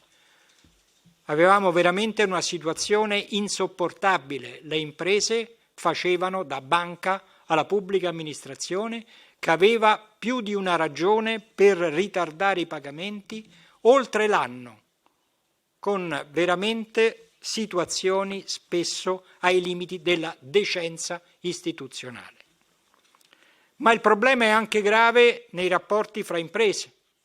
Come ho detto, spesso grandi imprese non soltanto nazionali ma anche multinazionali si fanno forti della posizione dominante per imporre regole contrattuali e noi sappiamo che le direttive lasciano uno spazio importante alla libertà contrattuale, ma questo non può essere a discapito della possibilità per le imprese di negoziare regole eque, regole certe, regole accettabili. Per questo noi riteniamo che nell'esigenza di salvaguardare la libertà contrattuale, ma a determinate condizioni questa va limitata. Va limitata nei confronti dei grossi operatori che hanno la possibilità di imporre clausole vessatorie, spesso perché contano sul fatto di poter essere o gli unici clienti di una serie di imprese o essere a monte di una filiera che può condizionare tutti quanti i fornitori in cascata. Quindi da questo punto di vista ben venga ogni regola che imponga sanzioni alla illiceità dei comportamenti, ma questo, ahimè, non basta. Spesso gli Stati non consentono una tutela dei diritti efficace nei singoli Paesi. In Italia, per avere una sentenza di primo grado che accerti un illecito, spesso sono necessari anni. Arriviamo fino a 9-10 anni per ottenere una sentenza di primo grado. E quindi da questo punto di vista non basta imporre delle regole stringenti e dei comportamenti sanzionatori per i cattivi pagatori, ma forse bisogna responsabilizzare anche le istituzioni dei singoli Stati nazionali a rendere giustizia in termini accettabili per le imprese che vengono pagate in ritardo. Perché c'è una grossa responsabilità delle istituzioni nazionali laddove queste istituzioni lasciano alla giungla del mercato la regolamentazione e l'assenza completa delle regole, quindi in favore delle micro e piccole imprese. Che cosa secondo noi quindi è importante fare per cercare di migliorare quello che è l'attuale quadro normativo? Luc mi fa segno di essere rapido e quindi cercherò di dirlo veramente con poche parole, ma sicuramente l'ho detto all'inizio, mantenere fermo il principio che la direttiva deve riguardare sia i rapporti B2B sia i rapporti con la pubblica amministrazione. Vanno rafforzate quindi le regole di garanzia nelle filiere complesse di fornitura, soprattutto laddove ci sono posizioni dominanti. Vanno responsabilizzati gli Stati nazionali a intervenire, eventualmente essere sanzionati laddove non consentano una giustizia certa, per esempio, e questa è una proposta che lanciamo oggi alla Commissione perché la possa esaminare, per esempio introducendo sanzioni per quegli Stati che non garantiscono soluzioni in tempi ragionevolmente accettabili, che vanno nell'ordine dei mesi e non degli anni, e con l'eventuale introito di queste sanzioni potrebbe essere finanziato un fondo di assicurazione che consenta di intervenire nelle situazioni in cui le piccole imprese si trovano a rischio di fallimento laddove ci siano dei cattivi pagatori. Questa è una regola che responsabilizza gli Stati perché, ripeto, senza delle istituzioni efficaci nessuna sanzione di nessuna direttiva sarà efficace rispetto a questo problema enorme. Altra cosa che noi chiediamo da anni, e forse una mezza parola l'ho sentita dalle parole di Antonella Correra, riguarda il principio che secondo noi è sacrosanto della introduzione della cosiddetta compensazione fra debiti e crediti fra imprese e pubblica amministrazione. Se io ho un debito nei confronti di una pubblica amministrazione, di qualunque natura esso sia, di carattere fiscale, di carattere previdenziale, di carattere amministrativo, questo debito io debbo poterlo compensare con eventuali crediti che vanto nei confronti della pubblica amministrazione. È un principio che in Italia c'era nel Regno Sabaudo e che è un principio che era un principio fondamentale delle norme di contabilità di Stato, poi è arrivata la Repubblica, non sono monarchico, ma è arrivata la Repubblica e questa norma sulla compensazione è stata cancellata dall'ordinamento nazionale italiano. Ecco, forse potrebbe esserci spazio per introdurla nell'ordinamento comunitario. Grazie. Thank you, Bruno. Then immediately I pass the word to Fernando Sijos, who is Secretary General of EBC, the European Builders Confederation. And as he's a Belgian, you are more disciplined in keeping the time, I hope. I will try to do so.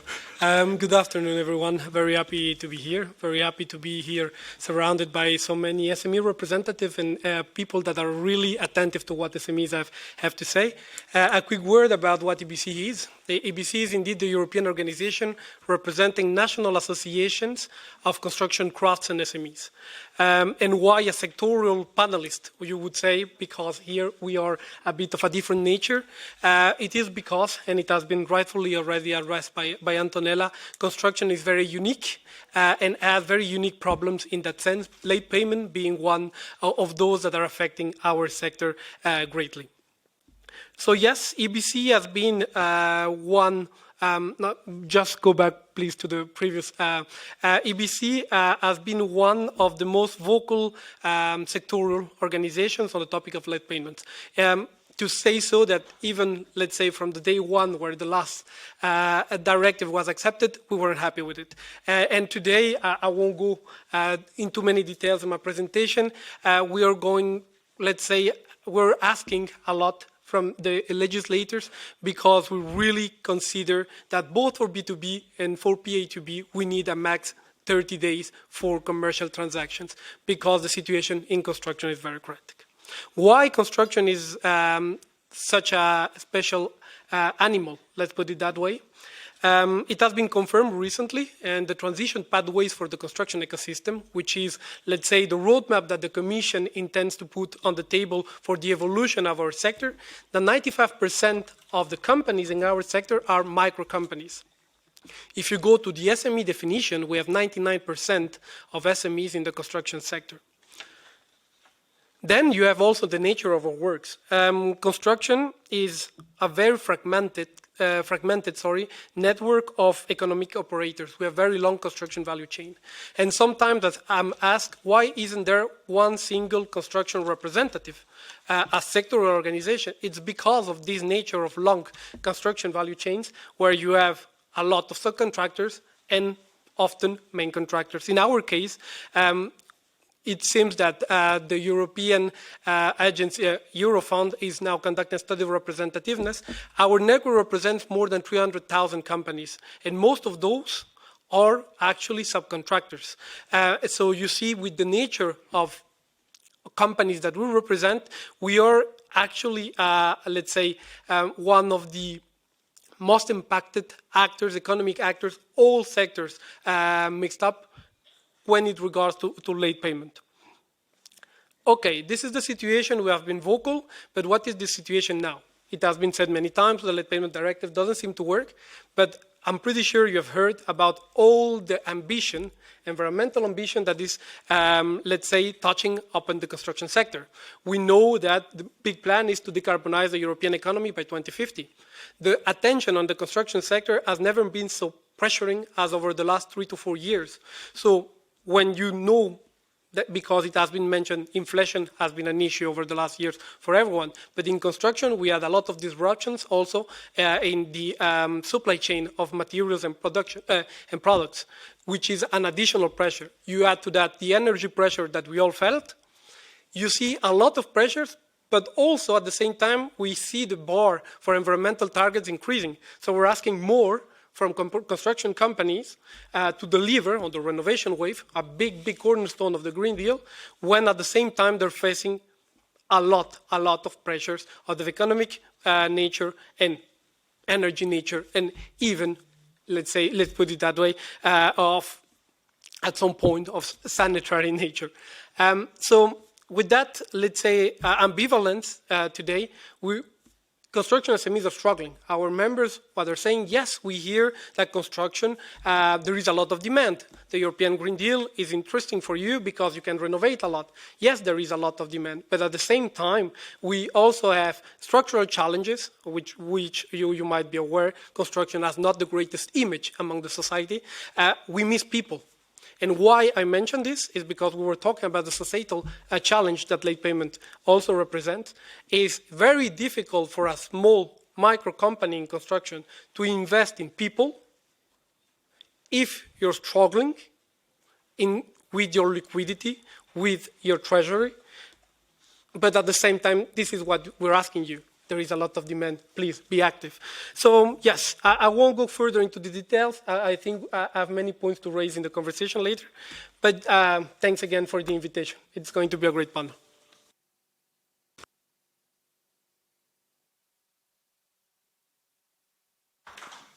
Thank you, Fernando. And then I give the floor to Sanna Lemplainen, legal counselor of our member organization, the Federation of Finnish Enterprises. And I think, Sanna, that you are a good example of what Antonella already mentioned, one of the myths that we have to contradict, and that is that late payment is only a problem of the southern countries. But that also you in Finland, you have quite a lot of problems with late payment. Yes, definitely. You have the floor. Okay, thank you. Warm greetings from Finland to everybody. Thank you for having us here. I'm representing the Federation of Finnish Enterprises and representing over 115,000 micro and small and medium-sized enterprises in Finland from all across business fields. Let me introduce you shortly the situation in Finland through some results of a survey we did last October, and where we received over 1,000 replies from both our member companies and non-member companies, SMEs in Finland. Next, please. According to our survey, the 22% of the companies had experienced extension of payment periods during the past 2 years. And the companies who had especially extended their payment periods were large private companies, and especially in construction and in industry business fields. Next, please. 30% of our respondents replied that their longest payment periods are over 30 days, especially in the industry sector. And 9% replied that the payment periods are over 60 days. In over half of the cases with more than 30 days payment period, the payment period had not been agreed with the small business as it is required by the law in Finland. And this non-agreement was especially the case in trade, professional services and other type of service businesses. Next, please. Quadro, 25% of the respondents had suffered financial harm from these long payment terms. And this was especially the case in the construction sector and industry sector. And nearly half of the companies say that there should be an authority to monitor the compliance with the payment terms law in Finland. Next, please. So what do we expect as a Federation of Finnish Enterprises from the Late Payments Directive and the revision of the directive? Next, please. We support the 60 days maximum payment period with the following conditions. In some industries, it is common that the payment periods are long and they are particularly beneficial for some small businesses. For example, in seasonal trade, the small business buys seasonal products many months in advance in stock, and they pay their suppliers the moment they start to sell the stock. So in those cases, a very unconditional payment period would be a disadvantage for the small enterprise. Defining this kind of exceptions is, of course, difficult, but they have to be done in a business-oriented way. On the other hand, it must be also done in such a way that these large companies are not able to circumvent the general rule by means of exceptions. Next, please. However, the over 30 days payment period is a little bit difficult for many small businesses as they have to pay, of course, their own bills on time. Therefore, the 60-day grace period may be counterproductive for some small businesses owners who want to receive their own payments within 30 days. Despite this objective, the proposal may increase the number of payment terms exceeding 30 days in Finland. The most effective way would be to ensure that small entrepreneurs are not forced to accept the payment terms exceeding 30 days. Next, please. And we think that the most effective way to tackle the late payments is to set up an authority to enforce the payment terms law. According to our survey, the biggest problem is non-compliance. More than half of the SMEs say that they did not sign the contract by the law and are forced to accept the longer payment periods imposed by the large companies. This is possible because, in practice, the small businesses are not able to currently effectively challenge the law. In practice, the supervisory authority could intervene at the request of the small business and, if necessary, then impose sanctions for the non-compliance. But a very important point is that the anonymity of the small business who is reporting the non-compliance must be ensured. Thank you.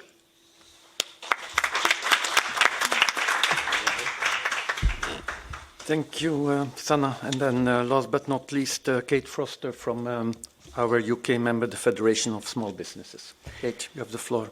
Thank you, Luke. Good afternoon, everyone. I'm delighted to be here because obviously we are no longer a member of the EU, but we're still a proud and committed member of SME United. And while we were an EU member, the UK was calling for a long time for a revision of the Late Payment Directive. So we're pleased to see that it's now happening. What I'll do with my 3 minutes is to share some headline findings from our most recent research into late payments among SME United FSB members, not the whole of SME United, and also to touch on some of the tools that we have in the UK to tackle late payment culture. So, according to our findings of a survey of our members, late payments do remain a big problem in the UK. We found that on average throughout 2022, 52% of small businesses said that they experienced late payments in the preceding 3 months, with a quarter saying that instances of late payment had increased. So it's a widespread issue across all sectors, but the sectors across our membership that said they were most impacted were construction, manufacturing, and professional and administrative services. I have to say actually that I'm struck by some of the experiences of other SME United members around the room, because the average waiting time of January 2023 that we have of 30.5 days suddenly doesn't seem quite so bad in comparison. Nonetheless, I think the principle still stands that the impacts remain the same on the smallest business, no matter how long the payment terms are. Because as we know, late payments contribute to cash flow difficulties. We've heard about all of the issues, particularly that small businesses are more vulnerable to financial stress than their larger peers, and data from the Office of National Statistics in the UK shows that a third of micro businesses say they've got less than 3 months of cash reserves compared to 18% of larger businesses. So it's unsurprising, I think, that we also found from among our members that small businesses that said they had seen an increase in late payments were more likely to apply for credit, and that around a third of small businesses that did apply for credit last year used it to help manage their cash flow. But then we also know from speaking to our members that businesses that have experienced cash flow problems due to late payment might then face difficulties in applying for credit. So they're seen as a higher risk, so it's a sort of circular issue. So what can we do to tackle systemic poor payment culture? As I said, I wanted to touch on some of the tools we have in the UK briefly. We have a voluntary prompt payment code, which was created in 2008. The current version of that code asks signatories to commit to paying 95% of invoices from small businesses within 30 days. We also, since 2015, have a small business commissioner whose role is to provide support to SMEs and to tackle the power imbalance between small and large businesses, and they can investigate issues that are brought to them by small businesses. And we also have the duty to report process, which requires larger businesses to disclose information about their payment practices, such as average payment terms and percentage of invoices paid on time. All of these are very welcome. We've supported them at FSB, but we have found that there is sometimes a disparity between behaviour and agreed best practice.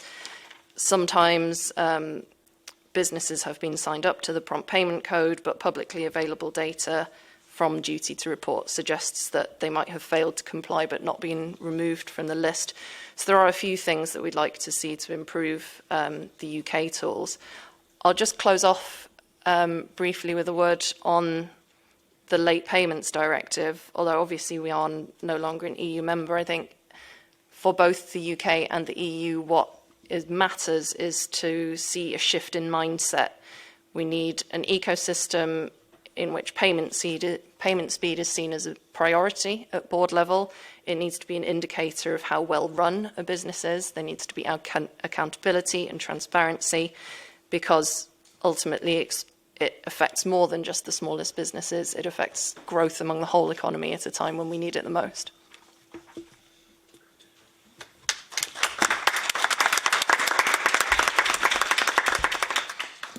Thank you, Kate. So I think we still have roughly half an hour to have some discussions in the panel, and then I open the floor for questions of the floor.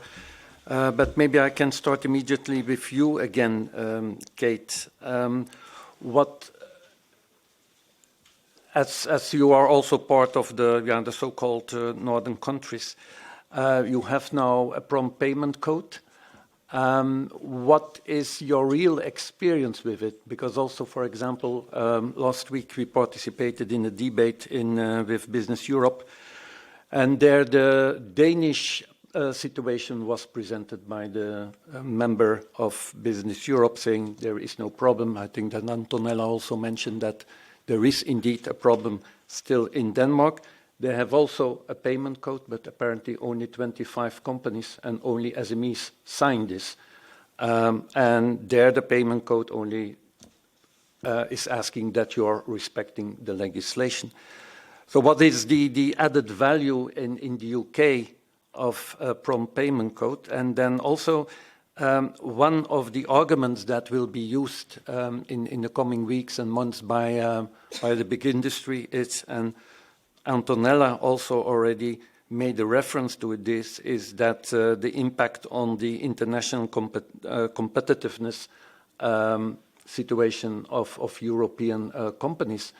As you are outside the EU now, how do you see this issue? Is this really a problem, or will a tough European directive would be not rather be a beacon for the UK than a hinder? I think the thing I'll say first is that good payment culture internationally benefits everybody. It benefits small businesses, but it benefits big businesses as well. It benefits the wider economy. So I think improving that across the ecosystem doesn't have a downside for anybody. In terms of our experience of the prompt payment code, the Small Business Commissioner, as I said, we've been strong supporters. I think in some cases there are limited levers that the Small Business Commissioner can pull to address late payments. So, for instance, the Commissioner is only able to respond to direct inquiries from small businesses. So if you look at the Australian Small Business Ombudsman, they resolved almost 6,000 cases in 2020-21. The Small Business Commissioner responded to around 260. So what we'd like to see is more funding for the Commissioner so that they can do more in terms of being more proactive. In terms of the prompt payment code, I think there's added value there in terms of the potential name and shame element of if you're not compliant with the code, being taken off it sends a signal. Or as I said, we would like to see more random audits to make sure that compliance is taking place. Maybe a short additional question, because and I thought that I remember that in the time when the actual directive was presented and prepared, that the UK government promised to pay their invoices in 10 days, because you didn't mention the payments by the public authorities. Is this a reality, or are there still problems with public authorities? And how comes that if it's 10 days, how the UK can do this? I don't have the figures to hand, but I know that there have been some issues with public authorities as well. And actually what we've been calling for is for local authorities, for it to be mandatory for local authorities to be signatories to the prompt payment code as well, because I think that would be helpful. I should say as well, actually, that we do have a review of late payments going on in the UK at the moment that was announced by the government. So we're hoping that it will take into account some of our recommendations, but I think that there is a good level of enthusiasm and momentum among the UK government at the moment to really tackle this, so that's good to see. But it's 10 days in principle for public authorities? In principle, I think. I'm looking at my DBT colleague here who will be able to nod or shake his head. Okay, thank you. Then I turn to Sanna again, because also there I think that it's, as I said, by introducing you, that also Finland is a good example of a country where there are still some problems. And you showed some interesting data, but for example, I saw that 3% of the companies that you interviewed were paid later than 90 days. So 3%, it can seem that it's quite little, but I think there were 1,100 or 1,200 interviews. So nevertheless, it are around 30, 40 companies who have to suffer from more than 90 days, so it's quite a lot in a country of Finland. So apart from this, you have a legislation. You mentioned also that, and this I didn't understand well, that the 60 days limit could be a problem for SMEs. Is that you are fearing that now they are paid in 30 days and that the term will increase? But maybe already on this, to give a counter argument, in any case, the member states will hopefully in the new directive can of course set their own limits. So if you have already, in any case, that is what SME proposed, that if there are already lower or stricter rules, that they can be kept. Yes, of course. So I think in general in Finland the payment periods or the payment terms used are a bit shorter than in some other EU countries. We work quite a lot still with 14 days or 30 days, but we are seeing the increase or the lengthening of the payment terms. The tendency is to lengthen them.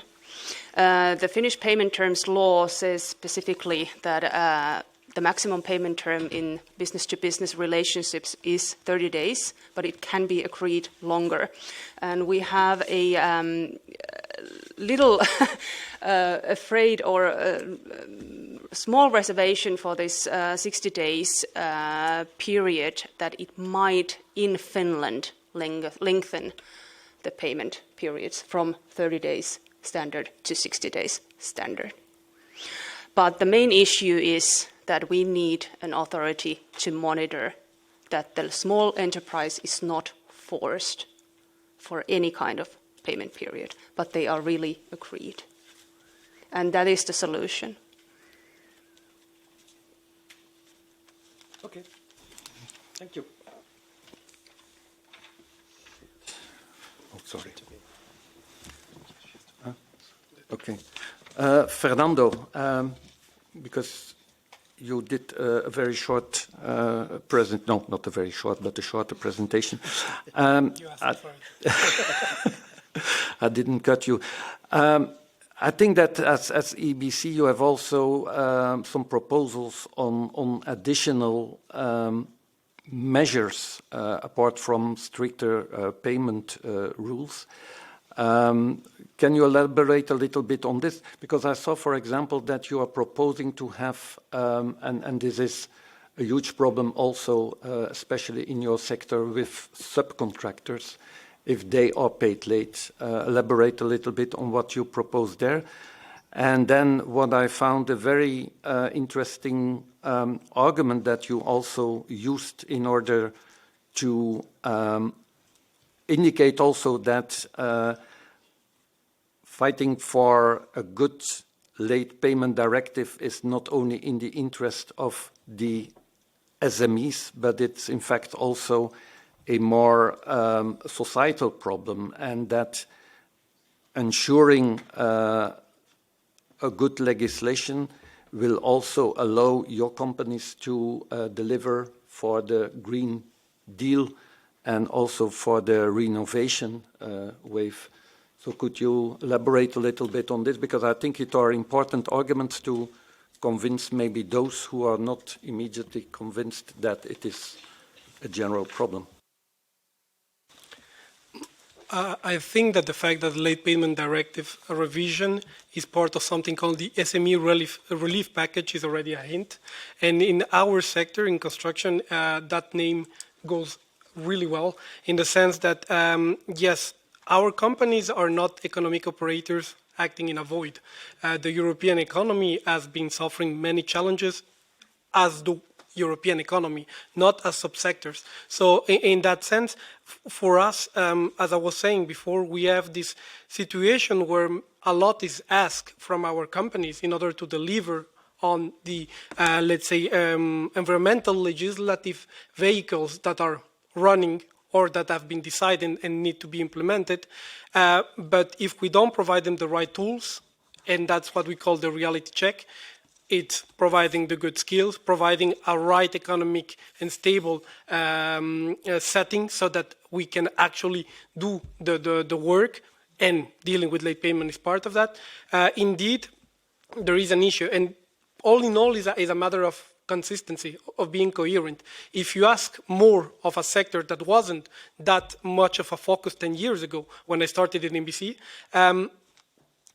now, if you need more of a specific sector, you also need to put the tools in order to help the construction, the companies that are part of construction. And now, indeed, when we know that we have 95% of micro companies in the sector, we need to find specific ways to help. And that's why we are maybe very strict in our request to some point. As I was saying, yes, the first call is indeed, let's put a 30 days maximum period of payment for all commercial transactions that they are B2B or PA2B. But something that was already mentioned that is also very important for us is to define indeed what is manifestly unfair, what is grossly unfair. So the idea is, it has been mentioned by other speakers, is that that concept needs to be clarified so that it doesn't help further, let's say, find ways to circumvent certain already tricky situations. In our sector, as I'm pretty sure you're aware, this is no news for everyone. In construction, you may have a lot of disputes because of the nature of the works we're carrying. And there is this period of, let's say, verification of works, the period to ascertain the conformity also of works, that sometimes is used as well to circumvent the current LPD. So what we ask is also there to define a maximum of 30 days calendar to ascertain the conformity of services or goods from day one where the services are finished or the goods are delivered. Then the question about the direct possibilities to help subcontractors to claim for their works, we do a clear link with the Public Procurement Directive, because in the Public Procurement Directive, there is one provision that allows subcontractors to directly claim payments from public authorities in certain situations where the main contractor is not respecting the contractual framework. Why don't we apply that to the Late Payment Directive as well? Because those two are tools that are quite complementary. But then other solutions that we also put on the table that are on the screen were already mentioned. Indeed, the offset of taxes, social security for certain services that have been provided and have not been paid rightfully, should be considered, as well as reinforcement of the transparency on payment practices, the enforcement part. Something that hasn't been mentioned yet and that we consider interesting as long as it is, let's say, set up in a fair way, because we talked about the imbalance of power, which is a true, real reality in construction, is about the tools that are mediation tools, arbitration tools.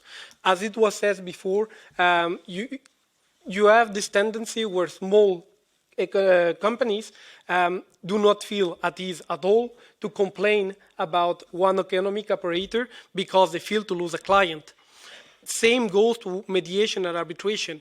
It depends on the setting. If you face a mediation jury that is not fair because of the nature of the people that compose that body, you also face you increase the imbalance of power, and that's why we consider it a relevant tool, but depending on how it is set up. Okay, thank you. On the other hand, I think mediation only works if there is a conflict on a different view on the issue of late payment. I mean, it's there, it's late payment or not. And then another point you mentioned, Fernando, is the issue that unfair terms should be defined clearly in the directive. I hope, and then I put on the head of SME United, that this term will completely disappear, because it only appeared in the article concerning the grossly unfair terms, which is the reason why there are still longer payment terms. So we hope in any case that this term unfair will disappear from the directive. Having said this, Bruno, I have a very short question for you. No, two, in fact, because I mentioned, and maybe it was a mistake on the slide. I saw in your presentation that you mentioned that late payment in public authorities is unintentional, so that I cannot believe that the Italian authorities are paying late unintentional. I think that they do it deliberately, that they are paying late and waiting to pay. And then secondly, you also mentioned that there is often a request to delay the sending of the invoice. The introduction of e-invoicing in Italy, which I think is already a reality, has this helped to fight late payment? Allora, in parte quando parlo di non volontarietà mi riferisco a tutte quelle regole che sovraintendono l'attività della pubblica amministrazione e che rendono di fatto impossibile rispettare il termine.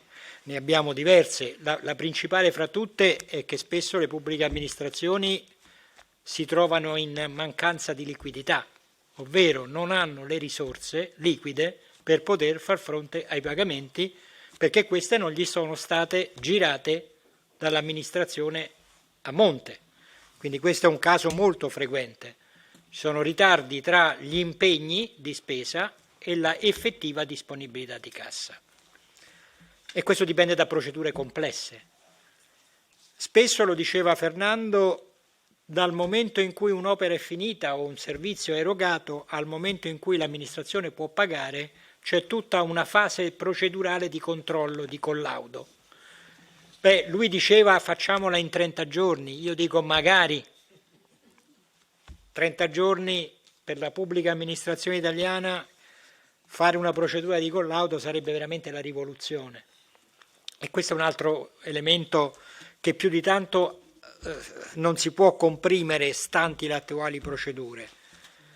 Poi spesso proprio le regole di contabilità sono regole complesse, regole che prevedono molti passaggi di controllo da parte di authority di controllo, e questo allunga i termini in cui una pubblica amministrazione può pagare. Magari vuol pagare, io penso al piccolo comune che ha il rapporto col piccolo imprenditore locale dove il sindaco tutti i giorni lo incontra e ci mette la faccia e magari gli deve dire non ti posso pagare perché non sono nella condizione di poterlo fare, perché non ho dietro di me la possibilità di farlo. L'ultimo aspetto al quale tu citavi, che è un aspetto odioso che accade nelle pubbliche amministrazioni italiane, è che spesso per far fronte a questa impossibilità di pagare la pubblica amministrazione chiede all'impresa non fatturare, aspetta a fatturare, fatturami quando avrò i soldi e quando sarò nella condizione di pagarti, e l'impresa non può far altro, se vuole continuare a lavorare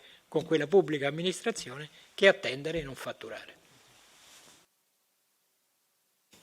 Okay, thank you. By the way, it's not only the case in Italy. Apparently in Denmark also you are only allowed twice a year to send your invoices to the public authorities. I'm coming to you, Anthony. Very short question on this vote in the Spanish Parliament on to introduce, or when the Parliament voted in favor of a procedure for a sanctioning scheme. So there was, I think, everybody voted in favor. Nevertheless, it's not there. What is the reason for this? Good question. What is the reason?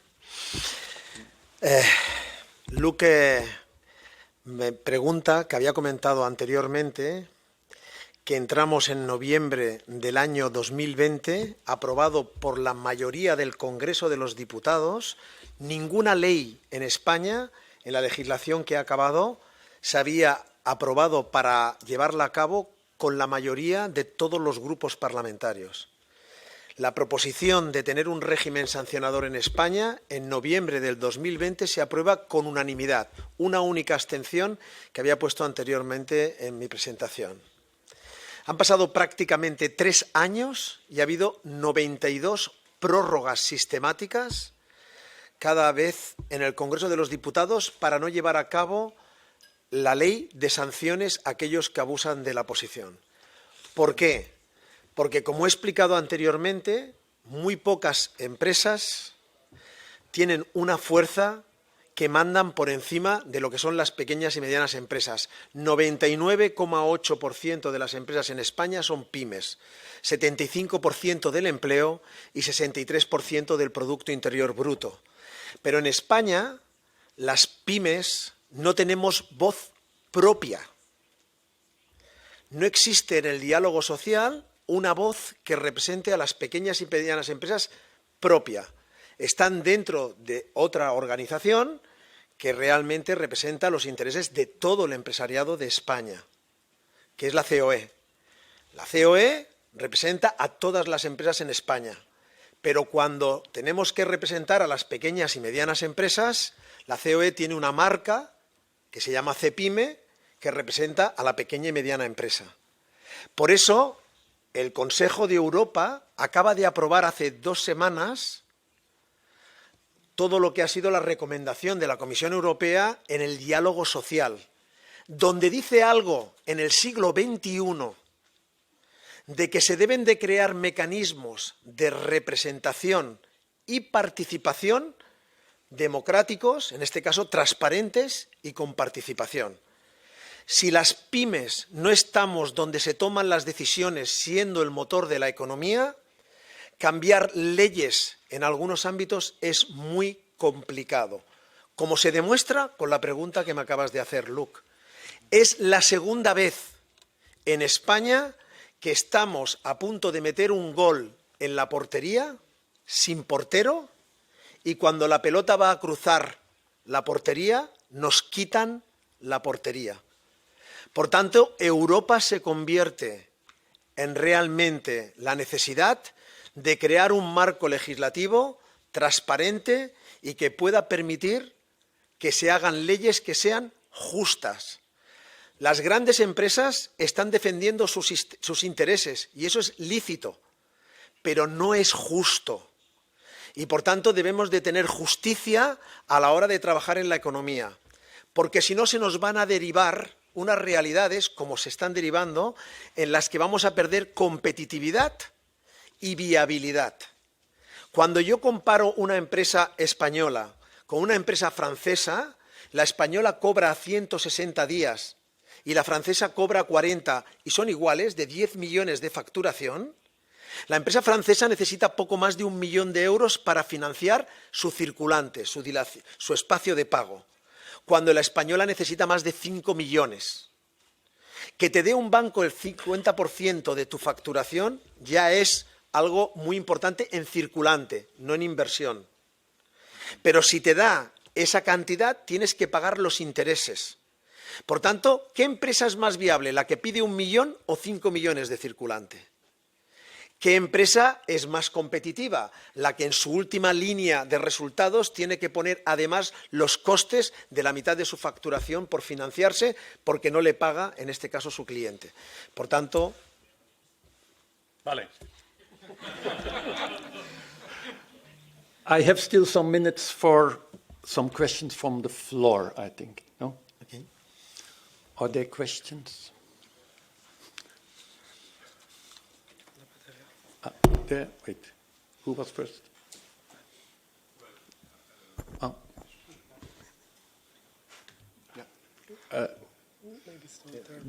You were first. Maybe if you can present yourself quickly. Yeah.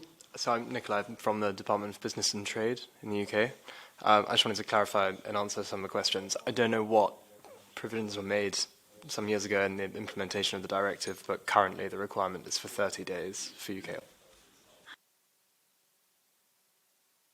Can you speak a little bit louder, please?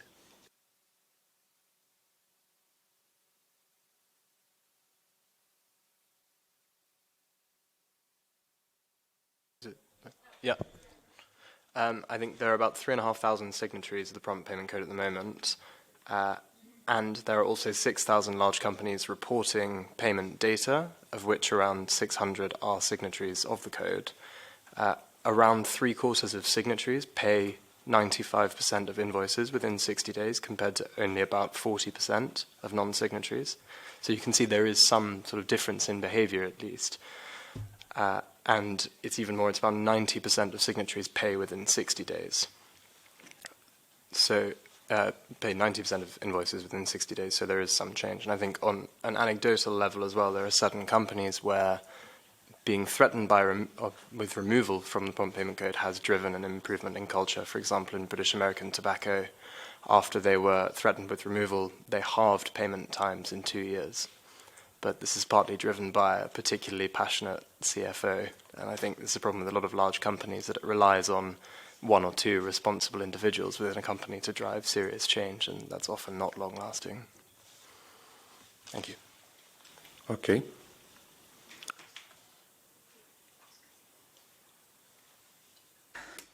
Well, now, my name is Enrique Sáez. En español, mejor.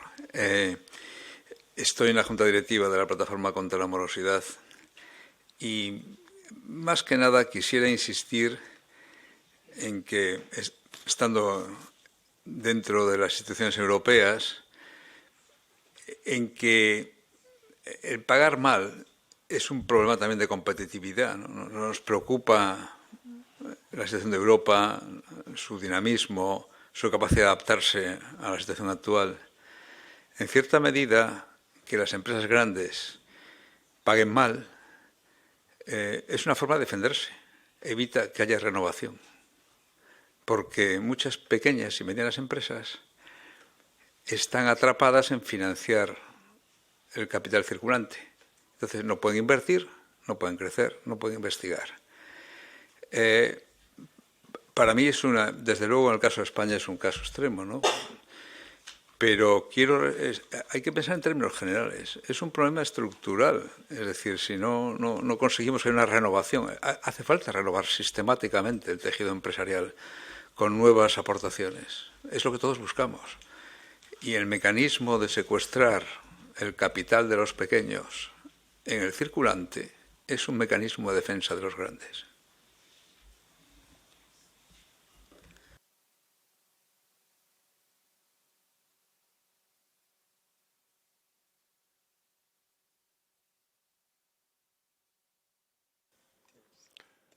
Thank you.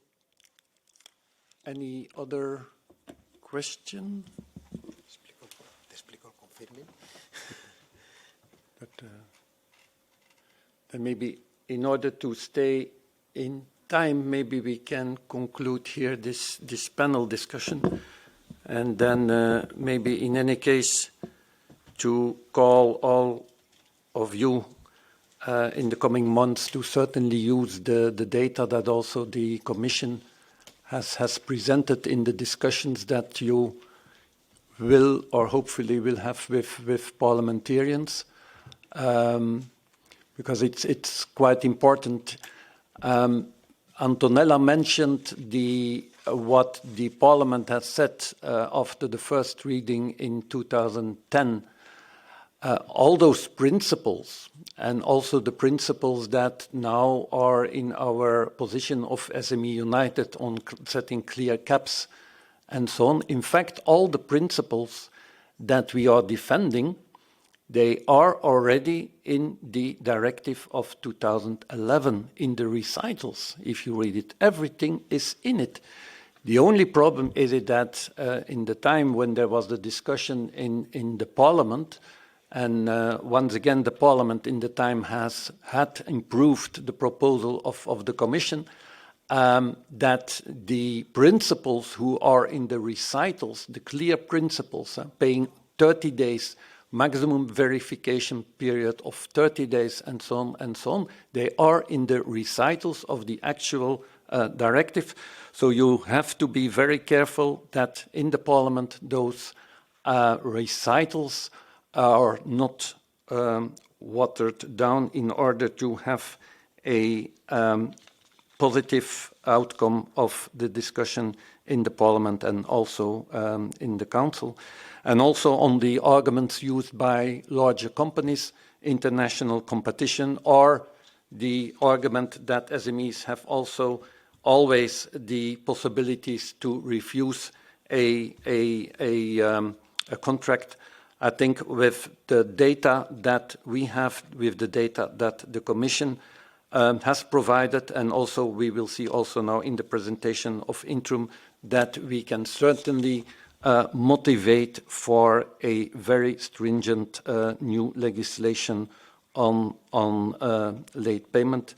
And as already has been said, it's a once in a decade possibility to achieve this.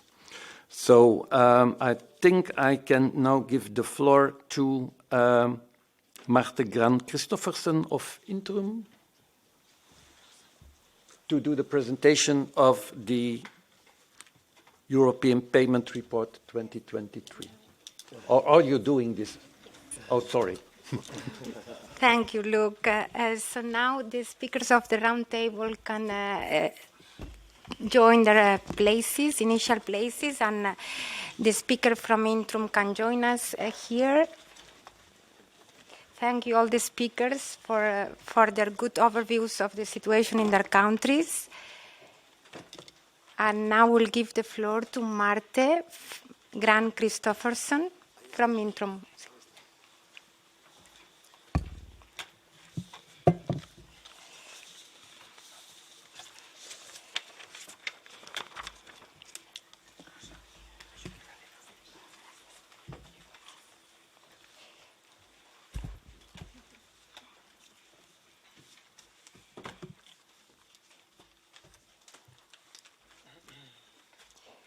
So I have the pleasure to take over from now on for the the final part of our event, and I have the pleasure to introduce the speaker of our next session, Marte Gran Christopherson. She comes from Intrum. Intrum is the industry-leading provider of credit management services with a presence in 24 markets in Europe. Intrum helps companies to get paid, and also in 2022 supported more than 4 million people become debt-free.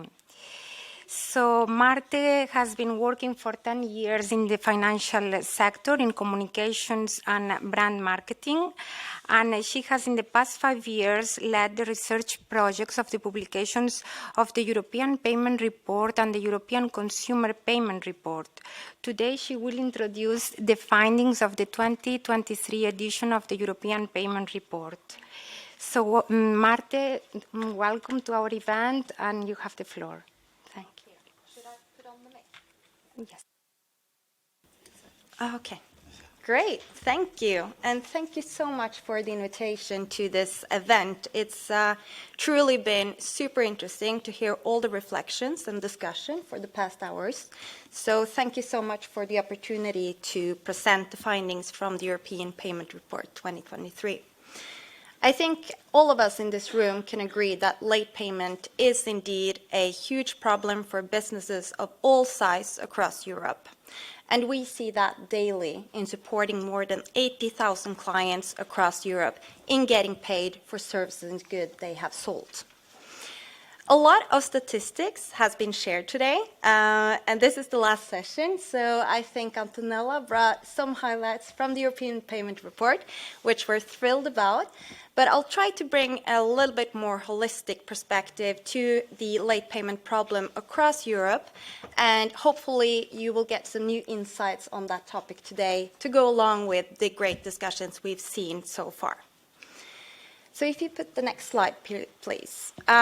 Just a few keynotes on Intrum and who we are, because what we do every day is to lead the way to a sound economy.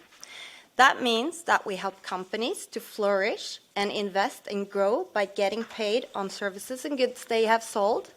We help businesses and consumers to get debt-free and to come back to a life where they can continue to buy and make the wheel of economy go round. Our employees, by solving cases and helping people out of debt every day, also feel that they can make a difference. And in a well-functioning society where credit flourishes and the economy is boosted by payments, businesses can continue to employ, invest, and grow. So that is what we do every day. And in the next slide, we also have listed some of the key elements where we share our unique insights about late payments. And we do that across different reports that we publish on an annual basis. Today, we will focus specifically on the European Payment Report, which describes how the late payments impact growth and development among businesses of all sizes across 29 markets.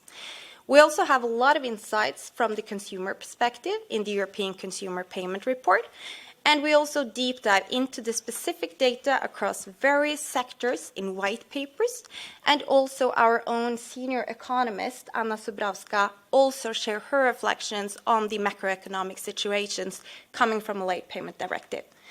So as Antonella mentioned, we do indeed have a great and rich data set, and I will not use the time today to go through all of that. We have a number of data points provided in the reports, but we would be happy to also discuss it separately with you if there's topics that you're interested in from your country, for your sector that you're representing, or any other dimensions that we can bring knowledge to. When it comes to the European Payment Report, which we often refer to as the EPR, that's based on an external survey that we do across 29 European markets in Europe. We have been publishing this report since 1998, so it has a great legacy of providing insights to late and non-payment and how that impacts businesses across the continent. This year, we had more than 10,556 companies participating, and we conducted the fieldwork between November 2022 and March 2023. If you go to the next slide, a little bit about the respondents to set the scene for the insights you will see today.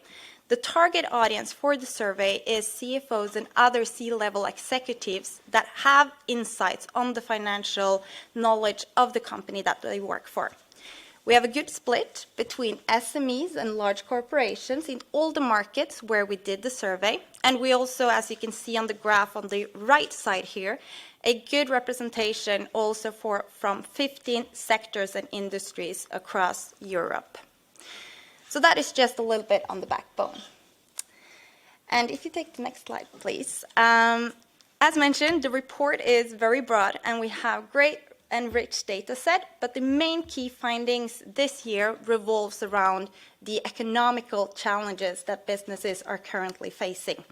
It's already been mentioned by inflation, increased interest rates, and other macroeconomic challenges. But overall, we see that the inflationary pressures continue to squeeze European companies. And the persistently high inflation hits revenues, making companies focusing on cost cutting and postponing growth.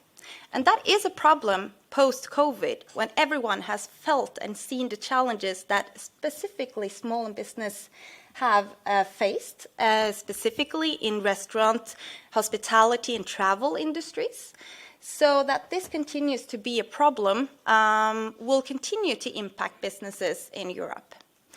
In the next slide, you can see that companies expect revenue disruption as customers struggle to continue face the economic turbulence. Close to 6 in 10 expects that the high inflation will impact customers' ability to pay on time and in full. On the graph on the right side here, you can see the split between the different markets that we surveyed in Europe. And though the European average is on 59, you can see a number of countries well positioned over that, with Estonia having the most negative outlook on customers' ability to stay on top of their bills. Rising inflation and interest rates, those are the two interconnected aspects, are putting severe pressure on European customers. The cost of living has just increased, and we see that also on the backbone of the energy crisis, of, as mentioned, with the interest rates, especially in countries where we have high debt ratio among customers, but also among businesses in certain sectors that rely on credit to fund their business. And when we look at the split between the company sizes, we see that there is a slight increase in the SMEs.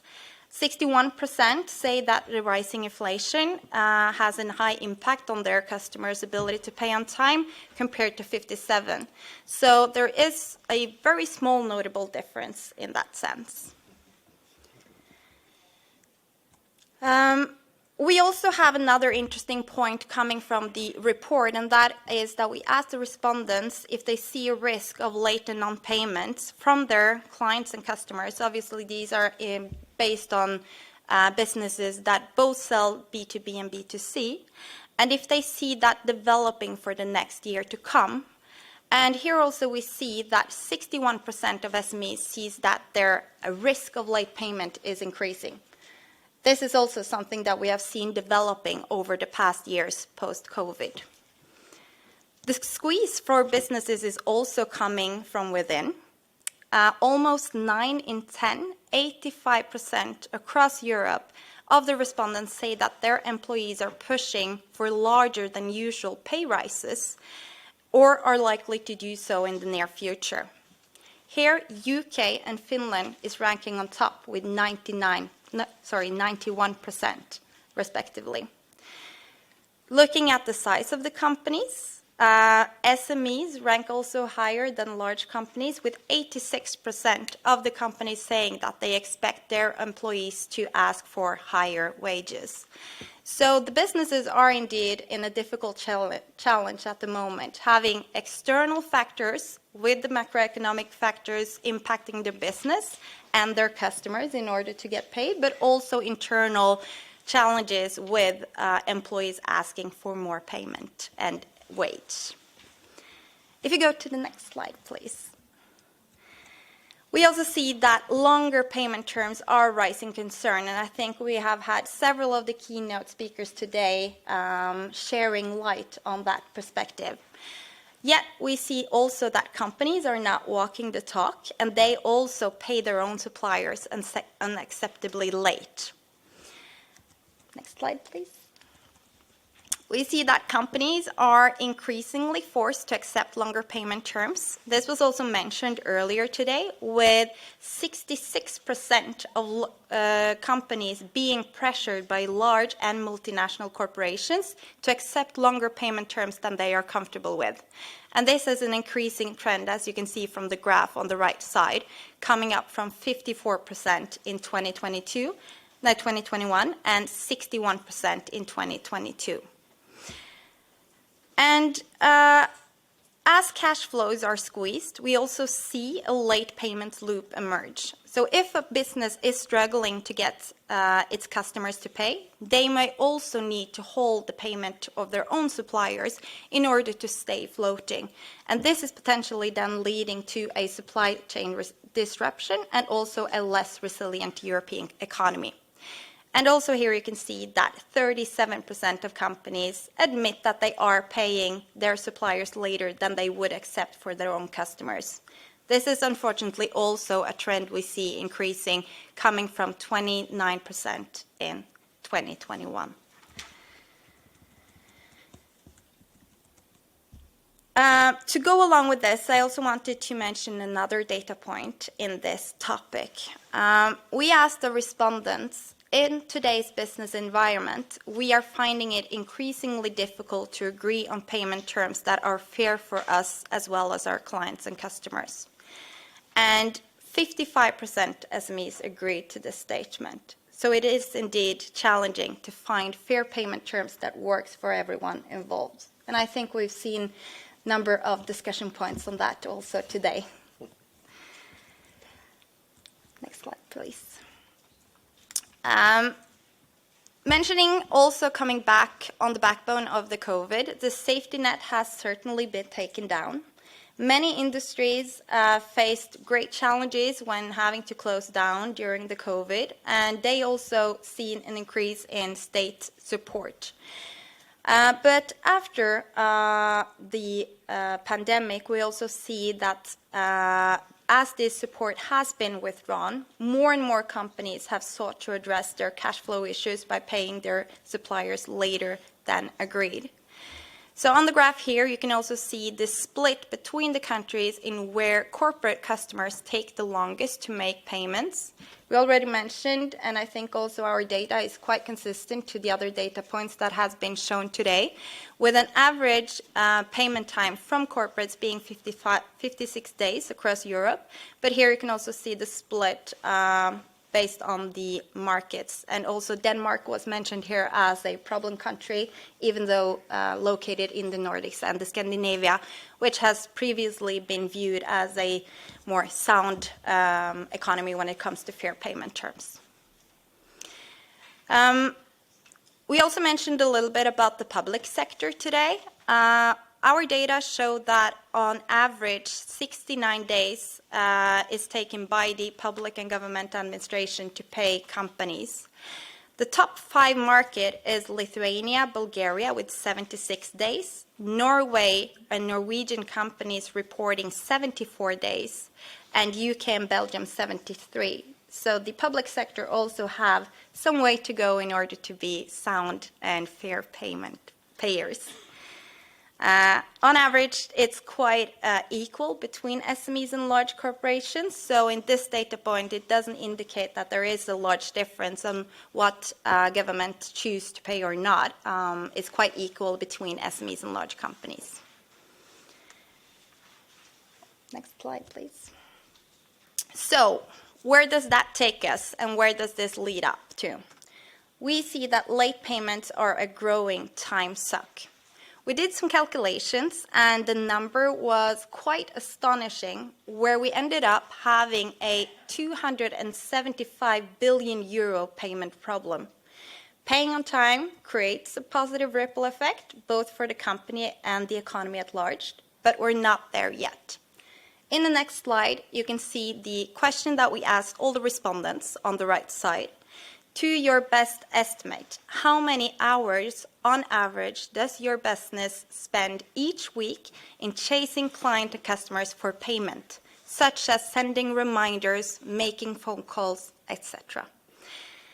You can see the split here. On average, it took about 2.5 hours on a week on European average. That calculates to 74 days on average a business spend in a year chasing late payments. If we then do the math of the cost of salaries across the 30 million companies across Europe, assuming that they have an average pay of 17 euro an hour, we then arrive at a rough figure of 275 billion euro. That equals the amount of the GDP of Finland or Portugal. Imagine what that sum could do for small businesses or large businesses to invest for the green shift, for innovating, for staying afloat, employing more people. It's quite astonishing. And that is the cost of late payment. And then you add up what actually is unpaid claims or bad debts. It was mentioned, I believe, 12 million or something. It's quite a large number to add on that as well. So this is indeed the effects that we also see in helping companies every day in collecting on payments that they have already produced services and goods for. So in the next slide, obviously Antonella mentioned that we do have a number of data points in the survey containing information about the late payment directive, about code of ethics, and what businesses do to try to prevent this. Because I think when we start putting a face or a name or knowing entrepreneurs that have started up following their dream just to be shut down because they cannot get paid for what they actually get help with, this is something that we at Intrum also believe is important to share the light on and put the spotlight on. So we have, over the years, had a number of questions relating to the late payment directive and how that is implemented across businesses and across countries. We see positively that more and more companies are using the European late payment directives. On the right slide here, you can see the countries that are reporting that they are exercising the right to charge interest and recovery costs. There is a slight difference between the countries at top, but there is also a large difference in the member states who have adopted and used these rights when they experience late payments. However, we also see that a majority thinks that the late payment directive could be tougher. When it comes to the question that we also asked in the survey, we asked what would make you exercise the right provided by the European late payment directive more frequently than you do currently. And 53% say that the review of existing rules would support in that. And also Belgium and Switzerland reported to be on top with 61% saying reviewing existing rules would be beneficial.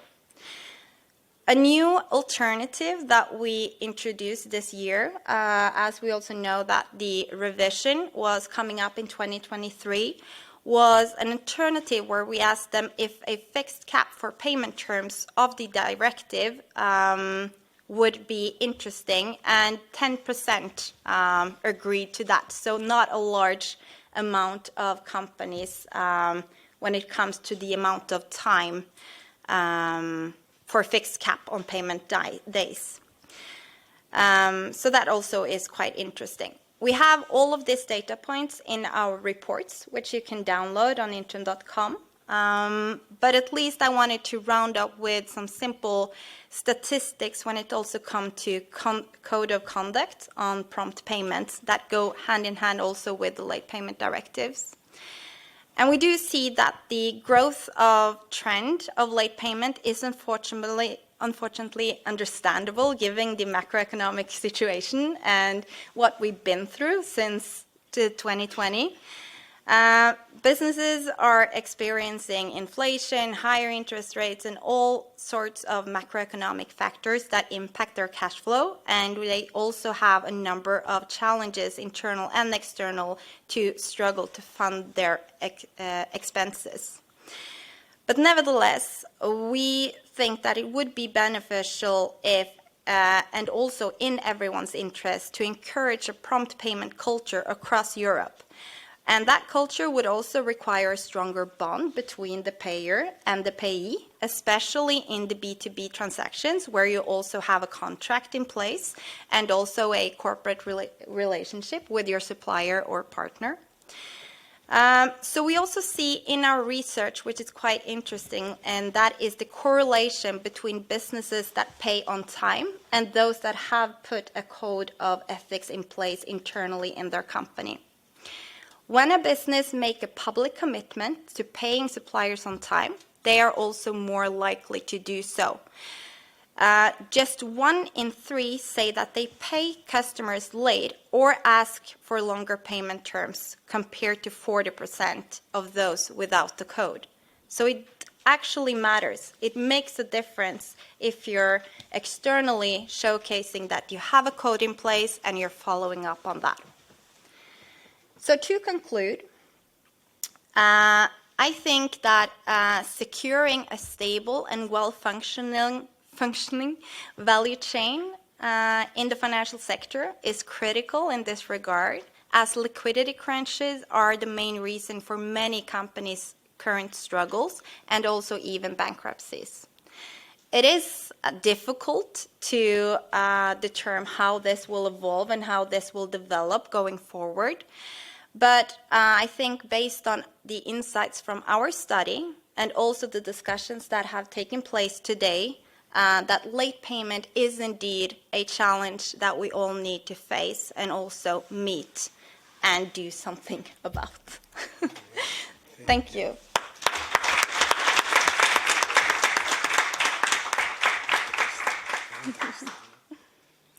Thank you, Marte, for presenting this interesting data. Indeed, the total annual cost is astonishing, as you said, and the data are, I think, presented today for the first time in Brussels on the 2023 report.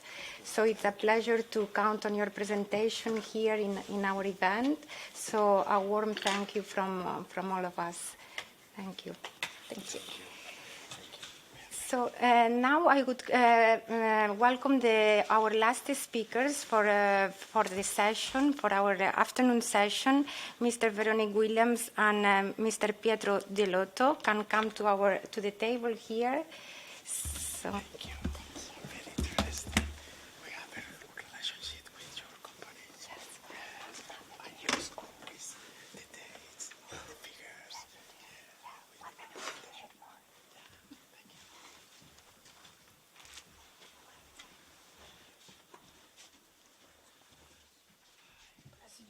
Come on. Section, please.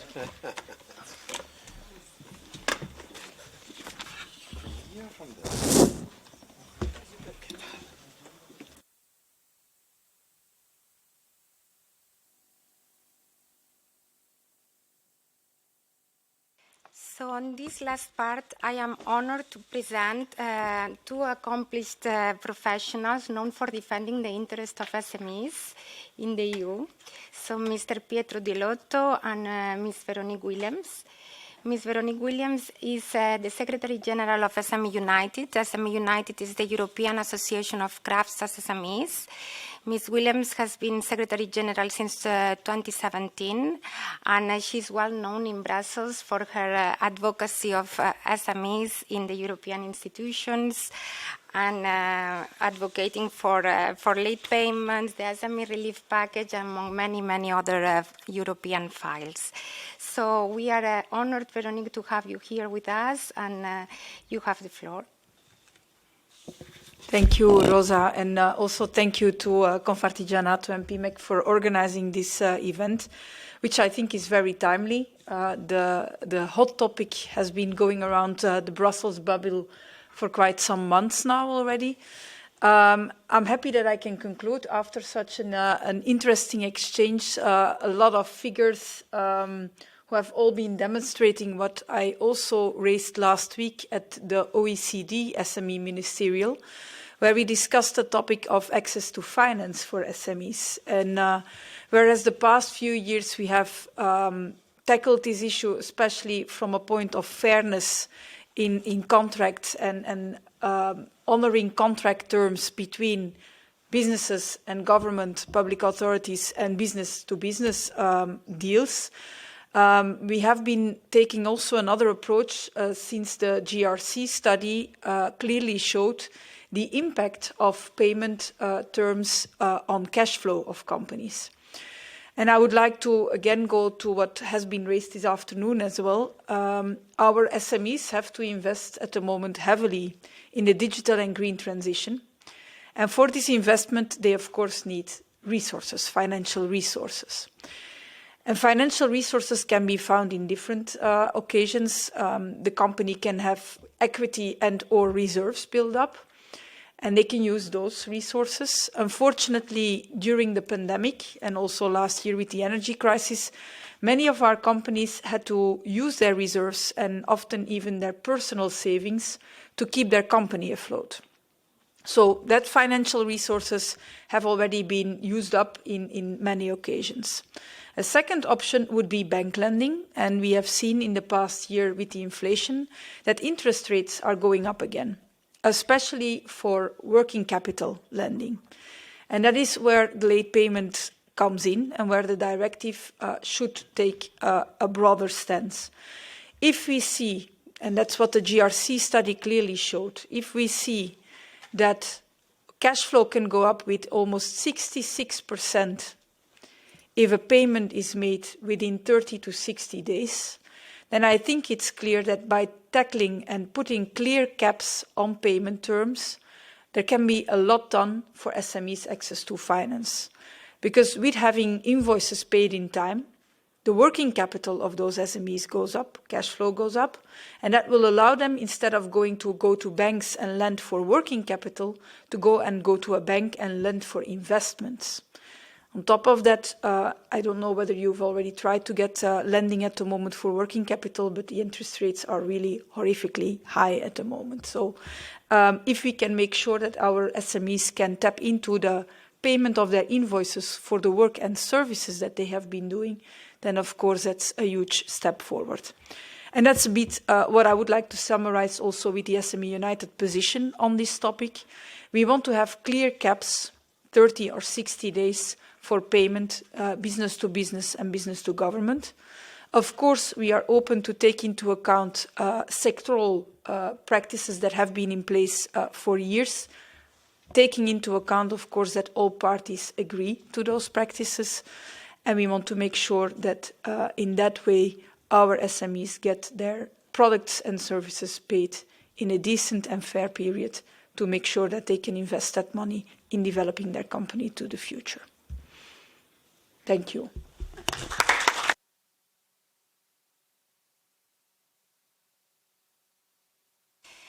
Thank you, Veronique, and thank you for the support of SME United in this file, especially in this last month. It has been last month and years, last month for the review, but in the last years we have been working intensively on this issue as well.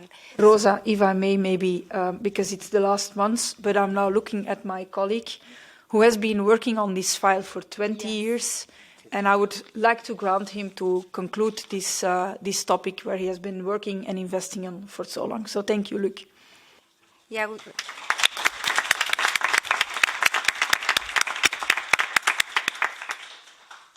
Yes, a warm thanks from all the organizers on our side. It has been a very intense but also a very good cooperation with SME United. So warm thanks to all of you. So now I have the pleasure to give the floor to Mr. Pietro Dell'Otto. Mr. Pietro Dell'Otto is a member of the Economic and Social Committee. He's member of the Group 1, the Group Employers. He's president of the Consultative Commission on Industrial Change and was a spokesperson for the category of crafts and small and medium-sized enterprises. So also a warm welcome, Mr. Dell'Otto. You have the floor. Thank you. Thank you so much, Madam Chair. I'm delighted to be here. It's so difficult to close an event. I'm so sorry. I apologize for that because I had another 3 meetings in the afternoon. But it's absolutely important to be here because we have not to celebrate it, but we are making a step ahead on the process to put in the spotlight SMEs. Since I'm here since 2010, I had the privilege to have the role that now is from Mira Maria as spokesperson of the category SMEs category, and I don't want to enter in the details about the directive, but generally speaking, to talk what we are doing. What we are doing together, I would say. Because I perfectly remember when I arrived here in 2010, but I remember also before, with another hat, many hats, dealing the same thing. We are working together as Group 1 with SME United because we are so close. We built a very fruitful and positive cooperation. And I would say I'm really proud because it was roughly at that moment, that period, that we enclosed structurally SME United in the Group 1 stakeholder forum. Was not granted for free. Was not granted at all. But for the daily work of all organizations belonging to the SME United, for the work, the heavy work done by SME United, and of course our daily push to have SME United on board. If you remember that time, there were not so many dossiers, including SMEs, in the legislative work coming from the Commission. From the Commission, since then, I would say, after so many, I would say, not daily for me, but monthly, weekly, monthly, meeting with commissioners, with commissioner officers, with our other distinguished representatives of the Commission, that SMEs started in a structural way, day by day, to be included in all files. From space dossiers dealing with space, to defense, to any other. There is a chapter on SMEs. We can celebrate it. I used to say, I'm happy but not satisfied. I'm always happy but not satisfied because we can improve, and we have to. I remember the Small Business Act, everything we did. I remember when it just arrived here in this house, in the plenary, in 2010. I'm so proud about that because I'm the father of the principle, of the one in, one out principle. After 12 years, I've been included in the legislative work in the better regulation package. But I'm so proud because it was my amendment in the plenary to include this principle for SMEs. I have to celebrate? No, we can be better. What I'm saying that roughly all dossiers we are handling now are connected with some pillars already existing. Access to funding, to credit, payment. Do you remember the Tajani work about this directive? The possibility to have recognized and acknowledged the work done in SMEs, in innovation, in research, in innovation, in a different form of research, but in absolutely true and transparent and immediately perceived innovation process. It was not clear at that time. We can be better. We can be better in considering that 96–98% of our companies that we are so privileged to represent, not as an exemption of the EU legislation, but the core of the legislation, considering the European champions that we need, of course, larger companies, as not the exemption, but another word. Connected, of course, but we need to consider SMEs, finally, as the core of the EU legislation, not the exemption. And we can be better and better on this file. It's not a 100-meter run, it's a marathon. But when we consider, we have a lot of administrative burden on the SME's shoulders. Oh, come on. We are the first on the ground that we claim we are so specific. We need a very focused territorial attention to SMEs. And we create, in the last decades, not 27 legislation on SMEs, but we created hundreds of conflicting policies on SMEs, European, national, regional, local, and sometimes conflict each other. The golden plating, we are complaining about the golden plating, we are the first. Because we were shaking the subsidiarity principle as a flag. Probably the time not to abandon, but to adopt this principle in order to clean up the burden of legislation totally conflicting, useless for our SMEs, I think is the next border we have to cross in the future. And finally, because I don't want, otherwise, I'm not running for the next election, so I'm not talking like a politician, but in this House we are absolutely focused on my present commitment, my present role. In the last 2.5 years, now re-elected, I'm the President of Industrial Change. Industrial change, it means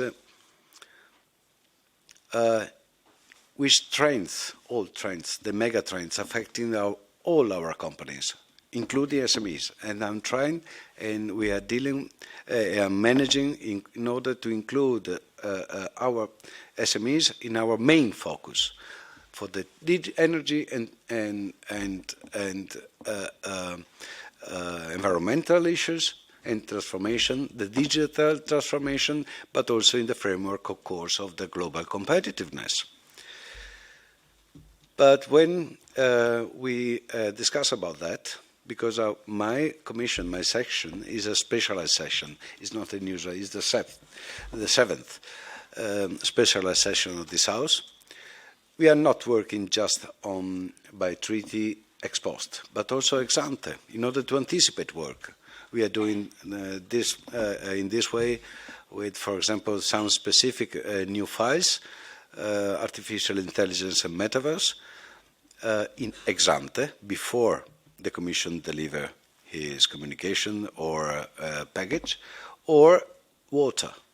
we are opening, as you see now, we launched the exercise to call EU Blue Deal. Blue Deal, it means water, the next golden asset we need to preserve. Water.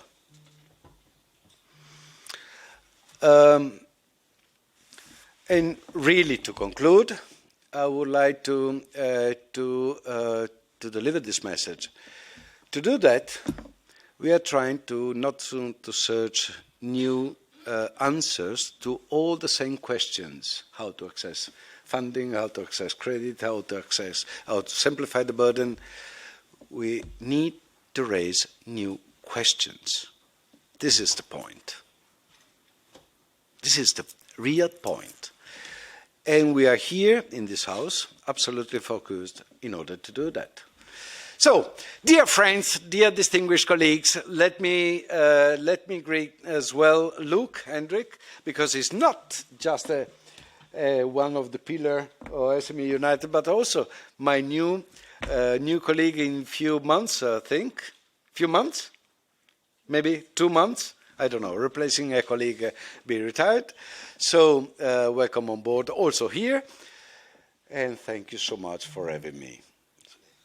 Thank you for listening to me, and all the best, my friends and my colleagues.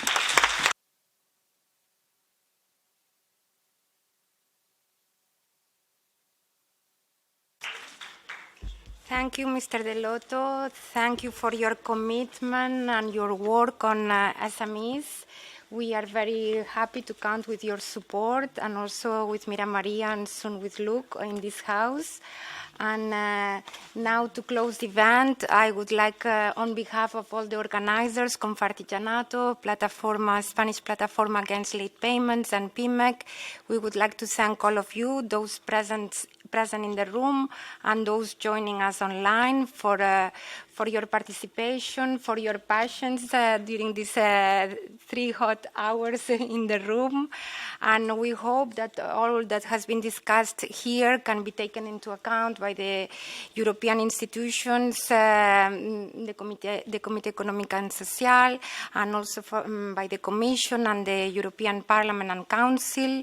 But we will continue after the summer break with a renewed energy to lobby for the interest of SMEs, to ensure that the late payments legislative procedure is taking into account the difficulties that SMEs face, and it's reflected in the law, in order to try to solve this problem that we have raised here, that it's quite general across Europe. So thank you very much, and we wish you a happy holidays and a happy summer.